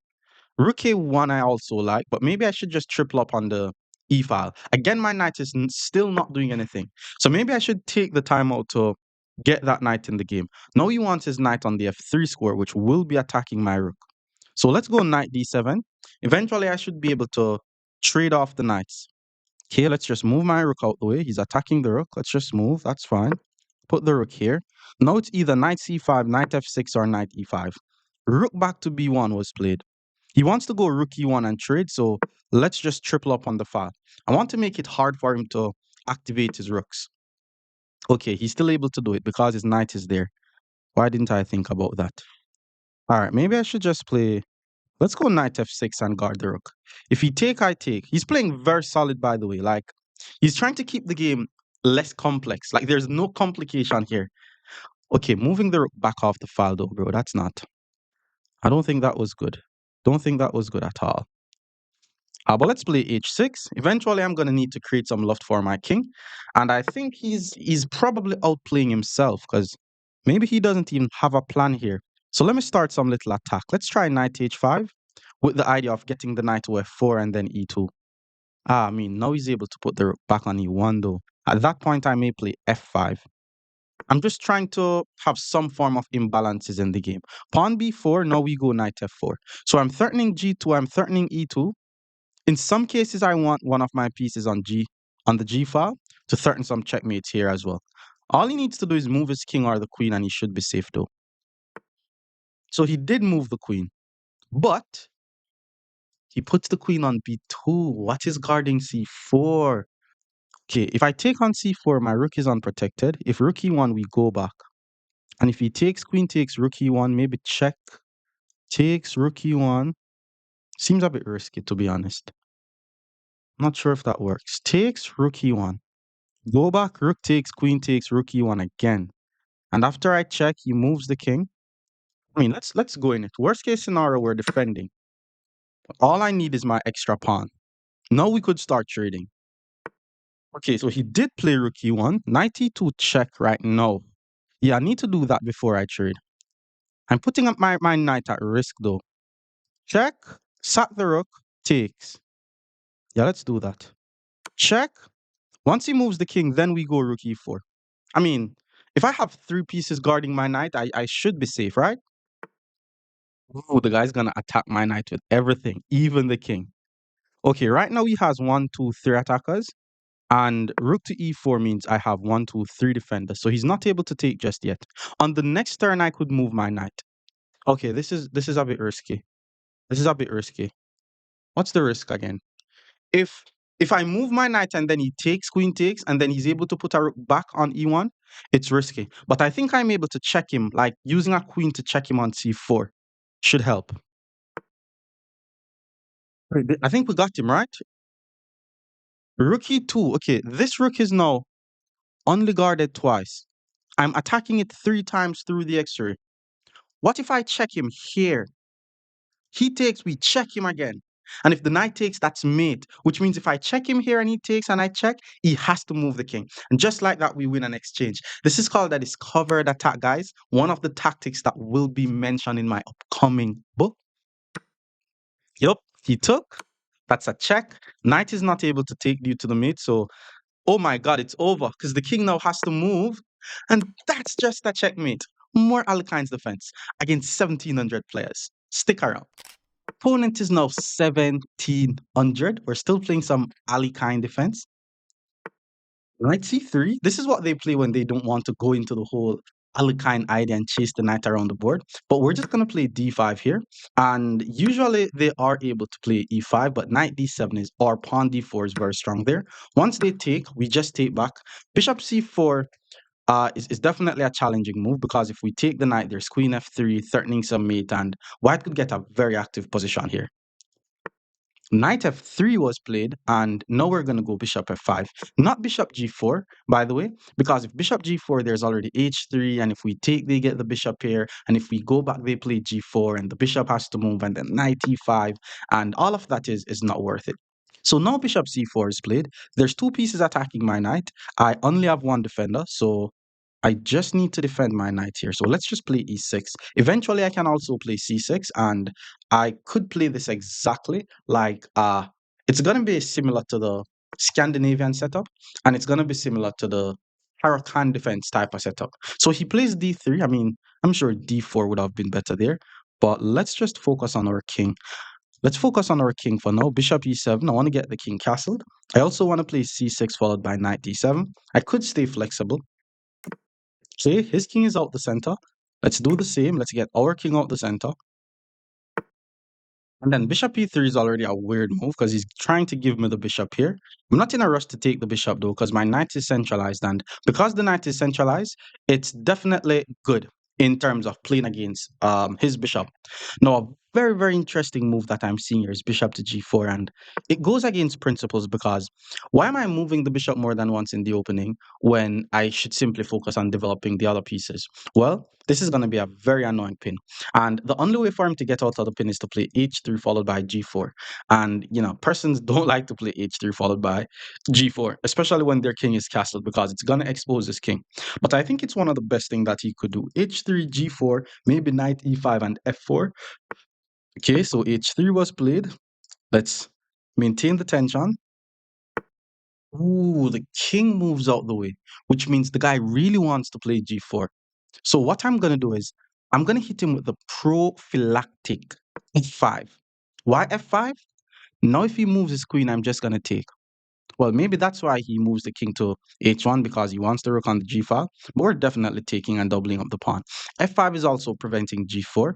I am weakening my e5 square, which, I mean, I'm going to develop my knight pretty soon. I'm not thinking of putting my knight on c6, though. I may put the pawn on c6, so that way this knight is very stable, and then put this knight on d7. In some cases, I could... Yo, come on, bro. Come on, bro. What was that? He resigns. More Alekhine defense against 1,800 players. Stick around. Our opponent is now 1,800. More Alekhine defense. Okay, so my opponent is going for it. Let's centralize the knight. And now we see d4. So he's not really immediately forcing the knight to go back to b6. But now we're just going to play the move d6. And now we're just trying to chip away at their center. Okay, here I'm just going to play e takes. The plan from here is to develop the bishop, get the king out the center of the board. Now we see c4. Let's just pull the knight back to b6. And this pawn on c4 could become a target in the future. He's developing. Let's continue with our development. All I'm trying to do is to get my king castled here. Very good. My king is already castled. I have 2 pieces developed. He plays knight to f3. And I really like to play this move and pin the knight. Now, after bishop to e2, here I'm just going to continue with my development. There's a very cool idea, by the way, where I take the knight, and if the bishop takes, I win a pawn. Right now, if I takes, he's gonna play pawn takes.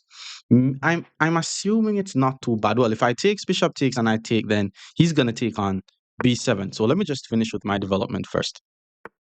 And that's why we're seeing the move b3, because he knows if I take and the bishop takes, he's gonna lose the pawn. Now, how do we continue here? So continue applying more pressure to the opponent's center. I'm going to go rook to e8, putting my rook on the same line as the king. And then once the king is castled, now we go bishop to f6, and we're applying as much pressure as possible to the center. Now h3 is played. If I takes, bishop takes, we don't really get anything. It's usually best to take the knight when we know we get something for it. So now I'm just going to pull my bishop back. The question is, do we pull the bishop to h5 or f5? Let's just pull the bishop back to h5, maintaining some pressure on the knight. If he moves the knight out the way, then we take the bishop. See, rook is joining the game. That's not a bad move. And here I'm just going to connect my rooks, queen to d7, which means, again, this is a sign that you've completed your development, guys. King is castled. All the minor pieces are out, and your rooks are connected. The only piece that I have in the game that is not really doing anything is my a8 rook. a3 was played, which means b4 is definitely an idea, and then my opponent wants to start to gain some space on the queen side. All right, so I'm thinking about maneuvering this knight on b6 because if you notice, I'm not really seeing any forward move that he has. I'm thinking of playing a5 to prevent b4, but after a5, his knight also gets access to b5. So I'm going to play d5 here just to get some space in the center. And usually after d5, they play c5 to chase away the knight. But the plan is to maneuver this knight. So after c5, I'm going to go with knight c8. Yes, the knight is on the back rank. Yes, the knight is undeveloped. But my goal is to use the b knight and target the d4 pawn. So I'm looking on moves like knight c8 to e7 to f5, and then the bishop and the pawn is going to be under attack. This may take us some time though, so we still have to be very careful. So he did play c5. Let's pull the knight back to c8. Now we're 2 moves away from achieving our plan, and there's a lot of stuff that white could do here. b4 is one of them, and I don't want him to be able to play b5 and chase away the knight. So first I'm going to play the move a6. Now a6 prevents b5. This is called a prophylactic move. He could still play b5, but at least now if he plays b5, my rook, my a8 rook, which is the least active piece, will get the opportunity to join the game. My knight, on the other hand, is also one of my least active pieces, but we know what the plan is with the knight. Knight e7 to f5 is our plan. And then we're going to have so many attack on this weak backward pawn on d4. Okay, queen moves. Guess he's just trying to connect his rooks. Very innocent looking moves. Let's continue with the plan. Knight e7. If the knight ever goes to e5, it hits the queen. So I'm thinking of knight takes, pawn takes at the rook, or I could just play bishop takes, and then it's going to be a trade. But rook to e1 was played, and we have achieved our plan. 2 attackers on d4. He has 3 defenders, but eventually I'm thinking of taking on f3. So let's go with knight to f5 here. And I'm not worried about g4, by the way, because I'm always able to take the bishop, pull my bishop back to g6, and then white's king is not going to be safe. So 3 attackers on d4, 3 defenders on d4. We are threatening some removing the guard tactic. So g4 was played, which means we are far. So we have to do something about it. If I move the bishop, I lose the knight. If I move the knight, I lose the bishop. So taking on e3 is pretty much forced. The good thing is, now this pawn on e3 is the weak pawn. This pawn on d4 is no longer weak because it is guarded. Now the e3 pawn is weak. Let's pull the bishop back to e3. And one thing that you guys need to keep in mind is whenever the opponent has a weak pawn, it's very important that you prevent that pawn from moving. And his idea is to move the pawn to e4. So how are we going to do this? I have 3 pieces preventing it from moving. He has 4 pieces. Thing is though, anytime he moves the pawn forward, he's actively weakening his d pawn. Pawn to g4 is also a threat. Like I'm not worried about him playing e4. I'm worried about him playing g5 and hit the bishop. So, but then if I play h6, he's gonna double up my bishop. Does that mean we need to take this first? Okay, to keep my options open, let's just use the time to swing the last piece in the game. Let's get the rook in the game, and then afterwards we can think about that. Okay, he's trading. So he took. The question is, how are we going to take back? We could take with the f pawn, try to put a rook on this file, but that's not really a principled thing to do. So I think I'm just going to take with the H pawn, taking towards the center. Knight E5, I shouldn't be worried about. Pawn to E4, I should also not be worried about because the moment he moves the E pawn, his D pawn becomes weak. Okay, now he's improving his king, and I'm thinking about improving my rook. But I'm also thinking about improving my king as well. But so I'm thinking about playing G5 followed by G6 and then King G7 and Rook H8. That looks like it's going to take me some time. With that being said, let's just play. Oh my lord, I almost blundered. Rook E7, there's G5. What if I go Rook E6 then? Rook E6, G5, pull the bishop back. And that's going to be too passive. Let's just play G5. This is called prophylaxis because it looks like he wants to play G5 now. Because the reason why he moves the king to G2, he wants to play G5, and then if I take, he takes, I would have took his knight. So he saw that, and then he played king to G2. Now I play G5, and I'm trying to attack this pawn on E3. That's the only target that I have. Knight back to E2 was played. Where's the knight headed? I'm assuming the knight is heading to F5 or H5, which I should not be afraid of because I'm just going to play G6, which kind of was the plan. So let's just go ahead and play the prophylactic move from now, which means it's not even safe for him. Well, not safe. It just doesn't make much sense for him to put the knight on G3 anymore. So I guess I'm going to continue with the plan of King G7 and Rook to H8, even though it's a bit too slow. Okay, he still put the knight there. Now we have to ensure that we're on the lookout for any E4. But since nothing too dangerous is happening right now, let's go king to G7. If H5, I'm always going to take. Rook to H8 doesn't really get me anywhere though. Like, it's going to take me too long for me to achieve something. Another thing I'm noticing is, yes, the knight is doing something because if E4, it weakens D4. But right now, it's not doing anything. So maybe I should try to find somewhere better for that knight as well. Ooh, that was a very nice move because Rooks definitely needs files. And he's now applying a lot of pressure to F6. Okay, my plan from here is just to protect my bishop, but I'm also planning on doubling up on the E file. So rook to E6, it protects the bishop, but rook to E1 is an idea. And I could also triple up on the file, which is why he puts this rook on the E file. And now I'm going to go rook to E8. So we successfully double up on the file. I have two attackers, he has two defenders. I'm now thinking of playing queen to E7, which is tripling up on the file. And I'm going to have three attackers versus his two defenders. But he's able to add defenders pretty easily. So if I could get my knight to c4, that would be crazy, but I'm not seeing how that is even possible right now. Okay, he moves the queen, just improving the queen. Um, triple up on the file, push, takes. Yeah, let's triple up on the file. Now we have three attackers versus two defenders. King to f2, I'm now expecting. Think it's the only move that adds more defense to the pawn. Again, his weakest pawn is the e3 pawn, and it's the pawn that we're trying to target here. My issue is there's no way for me to use this knight to target the pawn. I'm thinking about some knight a7 to b5, but that doesn't get me anywhere. Knight d8 doesn't get me anywhere. And I can't just magically put my knight on the c4 square. So he guarded the pawn, which means h3 is now left unprotected. But if I was to play rook to h8, he go back to g2, and we're not really making any progress there. So what to do with this knight? All right, I'm not. I'm really not sure what this knight is doing, but let's see. It's either d8 or somewhere. Where's this knight headed? Yeah, let's just pull it back to a7 for now. Maybe I'm gonna play pawn c6, make it a bit harder for him to play a4 followed by b5. Even though that would be the plan if a pawn is on c6. Okay, so a4 was played. Now we play c6, and I'm trying to make it harder for him to play b5. He's also playing a bit fast because my time is running out, so I have to keep that in mind. Okay, rook e2 was played. Okay, let's just play some attacking move. Rook to h8, hit the pawn. The guy's playing very, very solid, by the way. Rook to g1 or king to g2 is very strong. Um, hmm. Let's go with queen to d7 here. Like, I'm pointing towards his h3 pawn. I'm not seeing how I'm going to get there, though. I'm also trying to prevent him from playing b5. e4 all of a sudden is a possibility. I don't think we want to allow e4, so let's put the rook here. I'm not seeing how I'm going to even try to win this game. I'm thinking of rerouting my bishop. Bishop to d8 allows knight to e5, but then I move. Okay, now he plays. Now he plays e4. Very strong move. Let's take though. We have to take. Rook takes.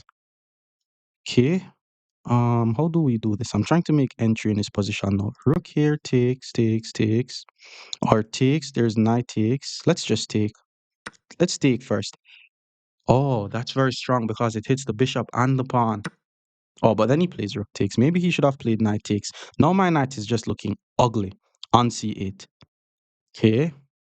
Let's try to get my knight back in the game. If he takes, I take back. It's going to be a weird endgame. But now I'm seeing that the d5 square is possible for my knight. And if my knight gets to d5, it could go to... Okay, my bishop is under attack. It's not a good sign. Knight here takes. Queen here is very strong. All right, let's just guard the bishop. He has too many attackers on my g pawn, though. That's going to be a huge issue. The amount of attackers that he has on my g pawn is going to be a huge issue. Eventually, I'm going to play queen d5. My time is also so low. It's crazy. Am I not going to be able to do anything in this game? Okay, now we play here. Like, oh, but then he's able to play queen takes. Oh, my lord. There's probably some checks that I could do. Knight takes, queen takes, check, and then take. But that's a bit too risky. Yeah, that's definitely too risky. Let's just get the knight in the game. I want to check and then play knight d5, and that should give me some attack. I'm currently down by a pawn. I'm down on the clock. How on earth am I going to win this game? Plan is just to get my knight to the d5 square, though. All right, he moves the queen. What to do? What to do? What to do? Okay, let's attack the pawn. The intention is not just to take the pawn, because if I don't want to have my queen too far away from defending my king, I'm more leaning towards getting my knight to the d5 square. But the thing is, if I play knight d5, okay, that's very strong. He wants to take. Okay, let's hit the queen first. We have 40 seconds on the clock. Hitting this. Queen move. Takes. All right, let's pull the bishop back. I don't want to trade too many pieces off the board. I want to keep it a bit complex. Oh my lord, 30 seconds. Whoa. Whoa. Queen is also under attack. Let's take. Ah, maybe hit the queen. Check. King back. King up. Ooh. Ooh. Oh, that's not even a check. I thought he was going to move the knight. But at least I'm pinning the knight. That knight is going to be very dangerous. So I'm just trying to pin it. He has a lot of checks as well. Yeah, I don't think he's going to want to draw this. Guys just literally won all my pawns. So embarrassing. 10 seconds on the clock.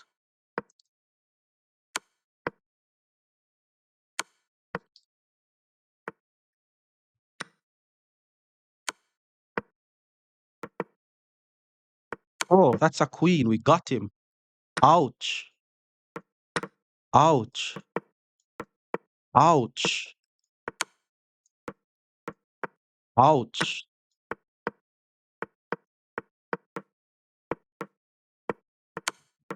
Holy luck. More Alekhine defense against 1900 players. Stick around. Opponent is now 1900. More Alekhine's defense coming your way. And we're seeing more knight c3. A lot of persons are going to play knight c3 because, if they don't know the theory with pawn to e5, they're not going to want to go in it. And knight c3 is just a safe way to play. Now, e5 here is also a move. If they play e5, you could choose to play knight d7, or you could choose to play d4 here. They're both good moves. Let's just play knight d7 though, hit the pawn. And f4 is what White usually played here. Now, I've watched a game where Bortnik played against Hikaru, and after f4, Bortnik played d4, and then Hikaru played knight to e4, and then Bortnik played f5, and that's all I remember about the game. But once they play knight takes d5, we play knight takes e5. I'm attacking their pawn. My knight is centralized, even though eventually I'm thinking pawn to d4 is going to come, and my knight is going to be under attack. So the knight went back to c3, and here I'm just going to develop normally. Knight c6, which prevents d4. If bishop to b5, I play a6. And if knight to f3, I could pin, I could trade. So knight f3 was played. Do we pin? Do we trade? If I takes queen takes knight d4, the queen has to go back. That's a nice square for a knight. If I pin, there's bishop e2, takes bishop takes queen takes knight d4, and then that's also a good square for a knight. No, here's what I'm going to do. Yes, I'm going to take on f3. And then once the queen takes, I'm going to play knight d4, hit the queen. And then once the queen goes back, we play bishop f5. So bishop f5 threatens a fork on c2, and it prevents the opponent from developing the light squared bishop if he has to play d3. And I think that's all I needed from the position. Like, imagine getting a position like this, and you're playing with the black pieces. You can't complain, bro, because you already equalized the game. You have the active pieces. All he has is one developed piece. You already have two developed pieces, and he's gonna play d3 and block out his bishop. Can't complain. Okay, now I'm thinking, do I play e5 or do I play e6? E6 seems like the more solid approach. E5 seems like the more aggressive approach. But let's play solid. Also, if my bishop goes to d6, the pawn on e5 is not going to be blocking it. So maybe I'm also playing aggressively. Bishop e2 and castle I'm expecting. Okay, he's also developing. Thinking about bishop b4, pinning the knight, but a3 after the trade, what do I get? I'm not seeing what I get. So let's continue to develop normally. There's bishop d6, but then I lose the knight. There's bishop c5. Let's just put the bishop on e7, keeping things solid, get the king out the center of the board. And then he develops the bishop. So we have the chance to get the bishop here, but the light squared bishop is really not that active. It's really not that active. How am I going to do this? I'm actually thinking of playing queen to d7 here. Because now my options are open. Where do I want to castle? What if he castle on the king side, I castle on the queen side, and then I'm able to launch my pawns against his king? That would be a very nice aggressive way to play this. So now he's not really sure where I want to castle. But then maybe he's going to play d2, and then he's going to be like, hey, I want you to castle first. And if you castle on the queen side, I castle on the queen side. And it's not going to be a crazy game. Usually, whenever you're playing against lower rated players, you want it to be a crazy game because usually you're able to outcalculate them. You know, you're able to think about more things in the complicated position, which is what he's doing. He plays queen to d2, keeping his options open. And I may just castle on the king side then. If queens, okay, let's see which one is better for us. There's queen side castle. He goes queen side castle. There's queen c6, which hits this pawn. Oh, I have a plan actually. There's also bishop b4 to pin. Let's go queenside castle. Queenside castle, I think he's gonna go queenside castle as well because he don't want it to be opposite colored bishop. Well, he don't want it to be opposite side castle and then I attack him. If he castle, bishop b4 is an idea. But if he castle on the queen side, then bishop b4 is a very nice idea. Okay. Now we pin the knight. I was thinking of playing queen c6 first to attack this, but he's not going to defend it because once I take rook g1, he takes this back. So let's continue with the plan. We're going to pin the knight. If a3 we take, queen takes is not good due to the fork, and it doubles up his pawns. Think one of the best thing you could get out of this is just to give up the bishop for the knight, let me take, and I get the bishop here. And that's exactly what he does. Now I could always take on c3 and say, hey bro, you have the ugliest structure. I'm also attacking him. Oh, he blundered a pawn. Wait, did he though? Because if I take on c3, he takes on c3, I take on c3, he takes on a7. Did he blunder a pawn? Okay, I'm still gonna do it because it exposes his king. What I'm not gonna do is get too greedy and then take on c3. If I take on c3, he takes this pawn. So first I play queen to a4, attacking this pawn. Why this pawn?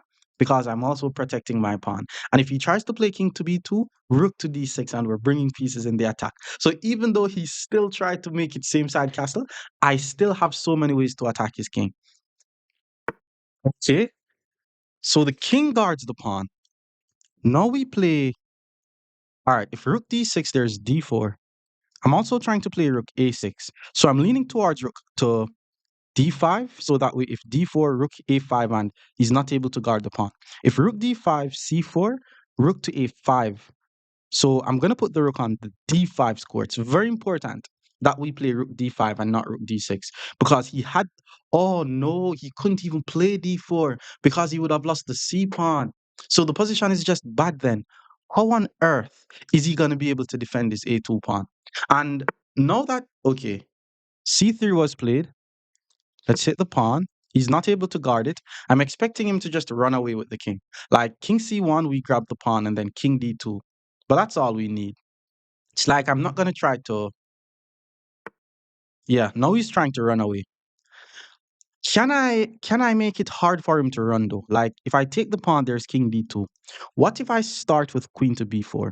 The king is not able to run, and I'm now threatening rook takes and rook a1. And anytime if he put something here, then I could check and he could lose the game. Yeah, queen to b4 is just very strong. Like I'm not in any rush to take the pawn. I'm more interested in checkmating his king. Remember, the threat is better than the execution, guys. My rook on h8 is really not doing anything, but his rook here is not doing anything either. Ooh. There's an issue with d4 though. All of a sudden, we have a third piece in the attack. So now once I take on a2, I'm threatening checkmate on a1, the king can't run, and I'm threatening c2. And if I take on a2, bishop d3, that's just checkmate. Does this end the game? Rook takes a2? Because what is he going to play here? I'm threatening. How many different checkmates am I threatening here? Yeah, queen to b3, that's one line I was looking on, but this is also mate, bro. Because again, the king is not able to run. Finding the best. Oh, okay, no, maybe it's not mate. I thought I was able to check and the queen has to block, but he's able to play king up. Rook to c2 wins the queen, and queen takes b3 wins the bishop. If I win the queen, let's say we win the queen, how many points do we get? I think it's best to win the bishop. Take the queen, check the king first, force the king to move, take the bishop with check, and then once the bishop move, we take another pawn, and it's gonna be impossible for us to lose the game. Now we check. And the reason why we check is because we want the king to be on the same line as our bishop. Now we take. And then once the king goes over to the corner, we take another pawn. Now we're ahead by 5 whole points, and we're also simplifying the game. If I'm able to get this rook on h8 finally over to a6, then that will lead to a checkmate. So d5 was played. Let's just get the pieces in the game. No need to take. If he takes, then he's trading the pieces off the board. If he doesn't take, rook to d6 followed by rook a6, and that's GG's. So he kind of had to take. Now let's just trade. And once we're trading, I mean, there's just no hope for him here. His pawns are done, and he resigns. More Alekhine defense against 2,000 level players. Stick around. Our opponent is now 2,000. Let's play some more Alekhine's defense.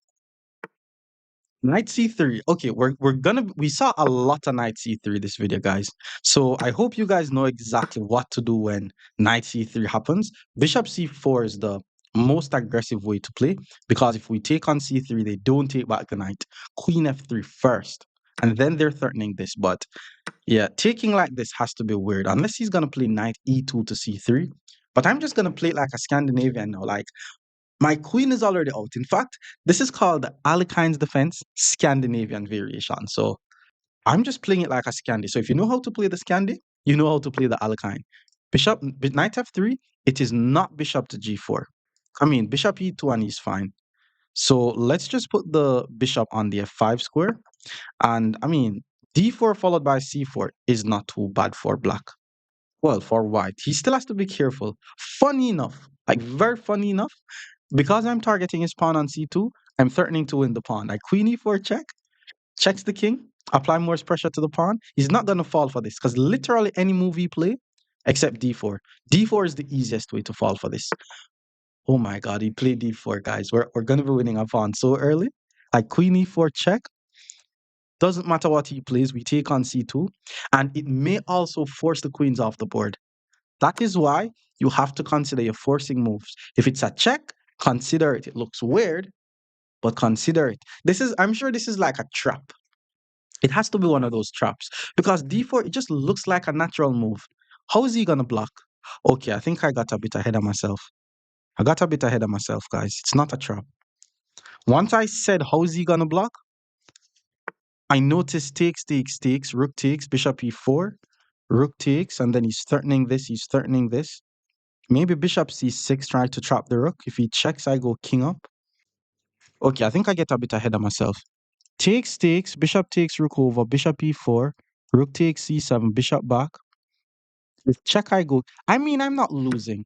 I have to do it, otherwise, I'm gonna. I'm already behind it. This is not a trap, guys. Like, this is not a trap. White is doing perfectly fine here. I don't think I should have done all of this because now his pieces are just so active. You see? And this is why I was struggling to hit 2500. And this is why when I'm playing those videos against the strong guys, I play a bit better. Because all of a sudden I have a little trick and I thought he blundered and he didn't blunder. I'm trying to trap the rook though. If I manage to successfully trap the rook, then it's a trap. Bishop c6. What is he gonna play? Knight e5 hits the bishop. King to d8 hits the rook. Knight f7, king f7, knight h8, and then we switch the focus on trapping the knight. So bishop d5, I'm going to be down by a pawn in that scenario. Bishop d5, bishop d3, pawn g6, pawn h4, can't trap the knight. So if bishop c6, there's knight e5, which is very strong. All right, let's just play e6 then. Didn't work, guys. It's not a trap. e6, there's still knight e5. Okay, there's no knight e5. Wait, e6, check. Nah, check shouldn't work. Wait, e6, check. Block the check with the knight. Takes. E6 check. Block knight here. Check. Moves. Castle. Oh my god, guys. It was not a trap. I find myself in trouble. It's not a trap. It is not a trap. So the purpose of e6 is to check on b4 and just get my king out the center of the board. There's still some little ideas to trap the rook, but it will just not work right now. His position is just way more active than mine.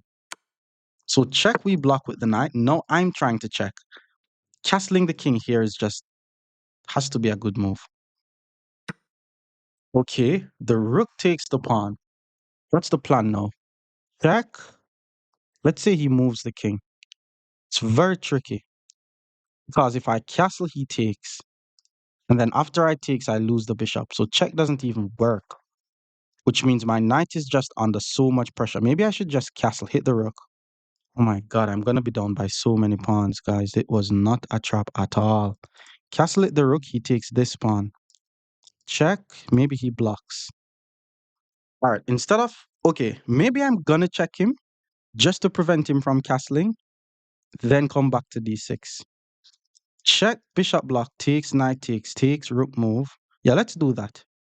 Let's check first. He's threatening to win my bishop, by the way. Oh, but king to e7 is very strong. What am I doing? That's very strong. Castle loses. Rook b1 loses. Yeah, the bishop belonged on the d6 square. I'm just tripping this game. Now he's able to play rook c1 with tempo, and I have to play rook c8. Should have just played bishop d6 in one move. I'm just trying to do something that is not there, and I'm already down by a pawn. Okay, let's guard the knight. We have to do that. Rook takes a7 is now another free pawn because my knight is just pinned. If rook a7, then I'm going to be forced to just castle there. All right, we're also behind on the time, so we have no hope of trying to get this guy on the clock either. Yup, he grabbed the pawn. Let's get the king out the center. And then he took. What a beatdown. We can't trade anymore. We just can't trade. We're down 2 pawns. The 2 pawns that we're down is also connected past pawns. Oh boy. I'm going to play a bit faster, guys. Because I have to try to at least speed up a bit on the clock. If I'm going to try to draw this game. All right, 95 has to be inaccurate. 95 seems to be inaccurate because why is that not a free pawn? And why can't I take and then go in opposite colored bishops? Like bishop to b5, check, there's king f3.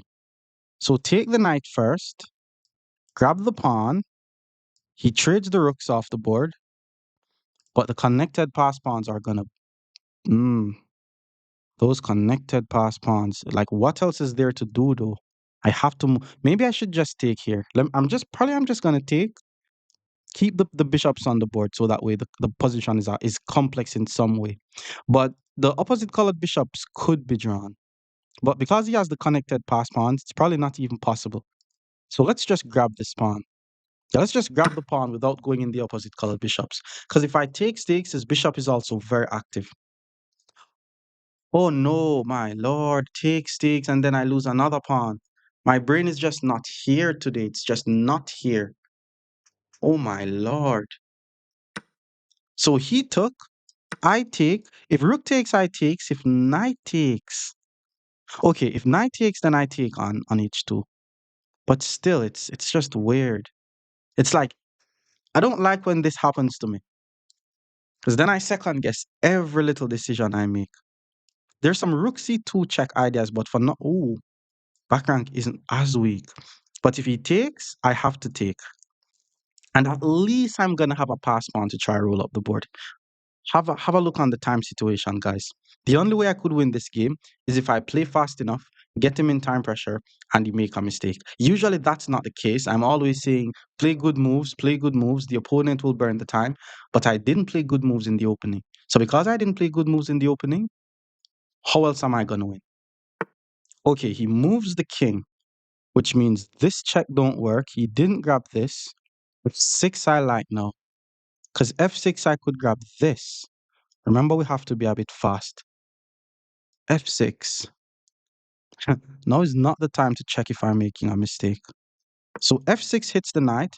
And if the knight moves, we take the pawn and the position is going to be equal. It's funny though, because even though the position is equal, the connected pass pawns that he has is just too strong. Like, I know that eventually I'm going to have to sacrifice something because of those pass pawns. Okay, knight c4 I take, and then maybe bishop d5 next. No, knight c4, there's bishop f1. Picks up the knight. Oh, we got him. Oh no, we got. He puts his rook and his king on the same diagonal. Ah, that's a skewer, my bro. He resigns.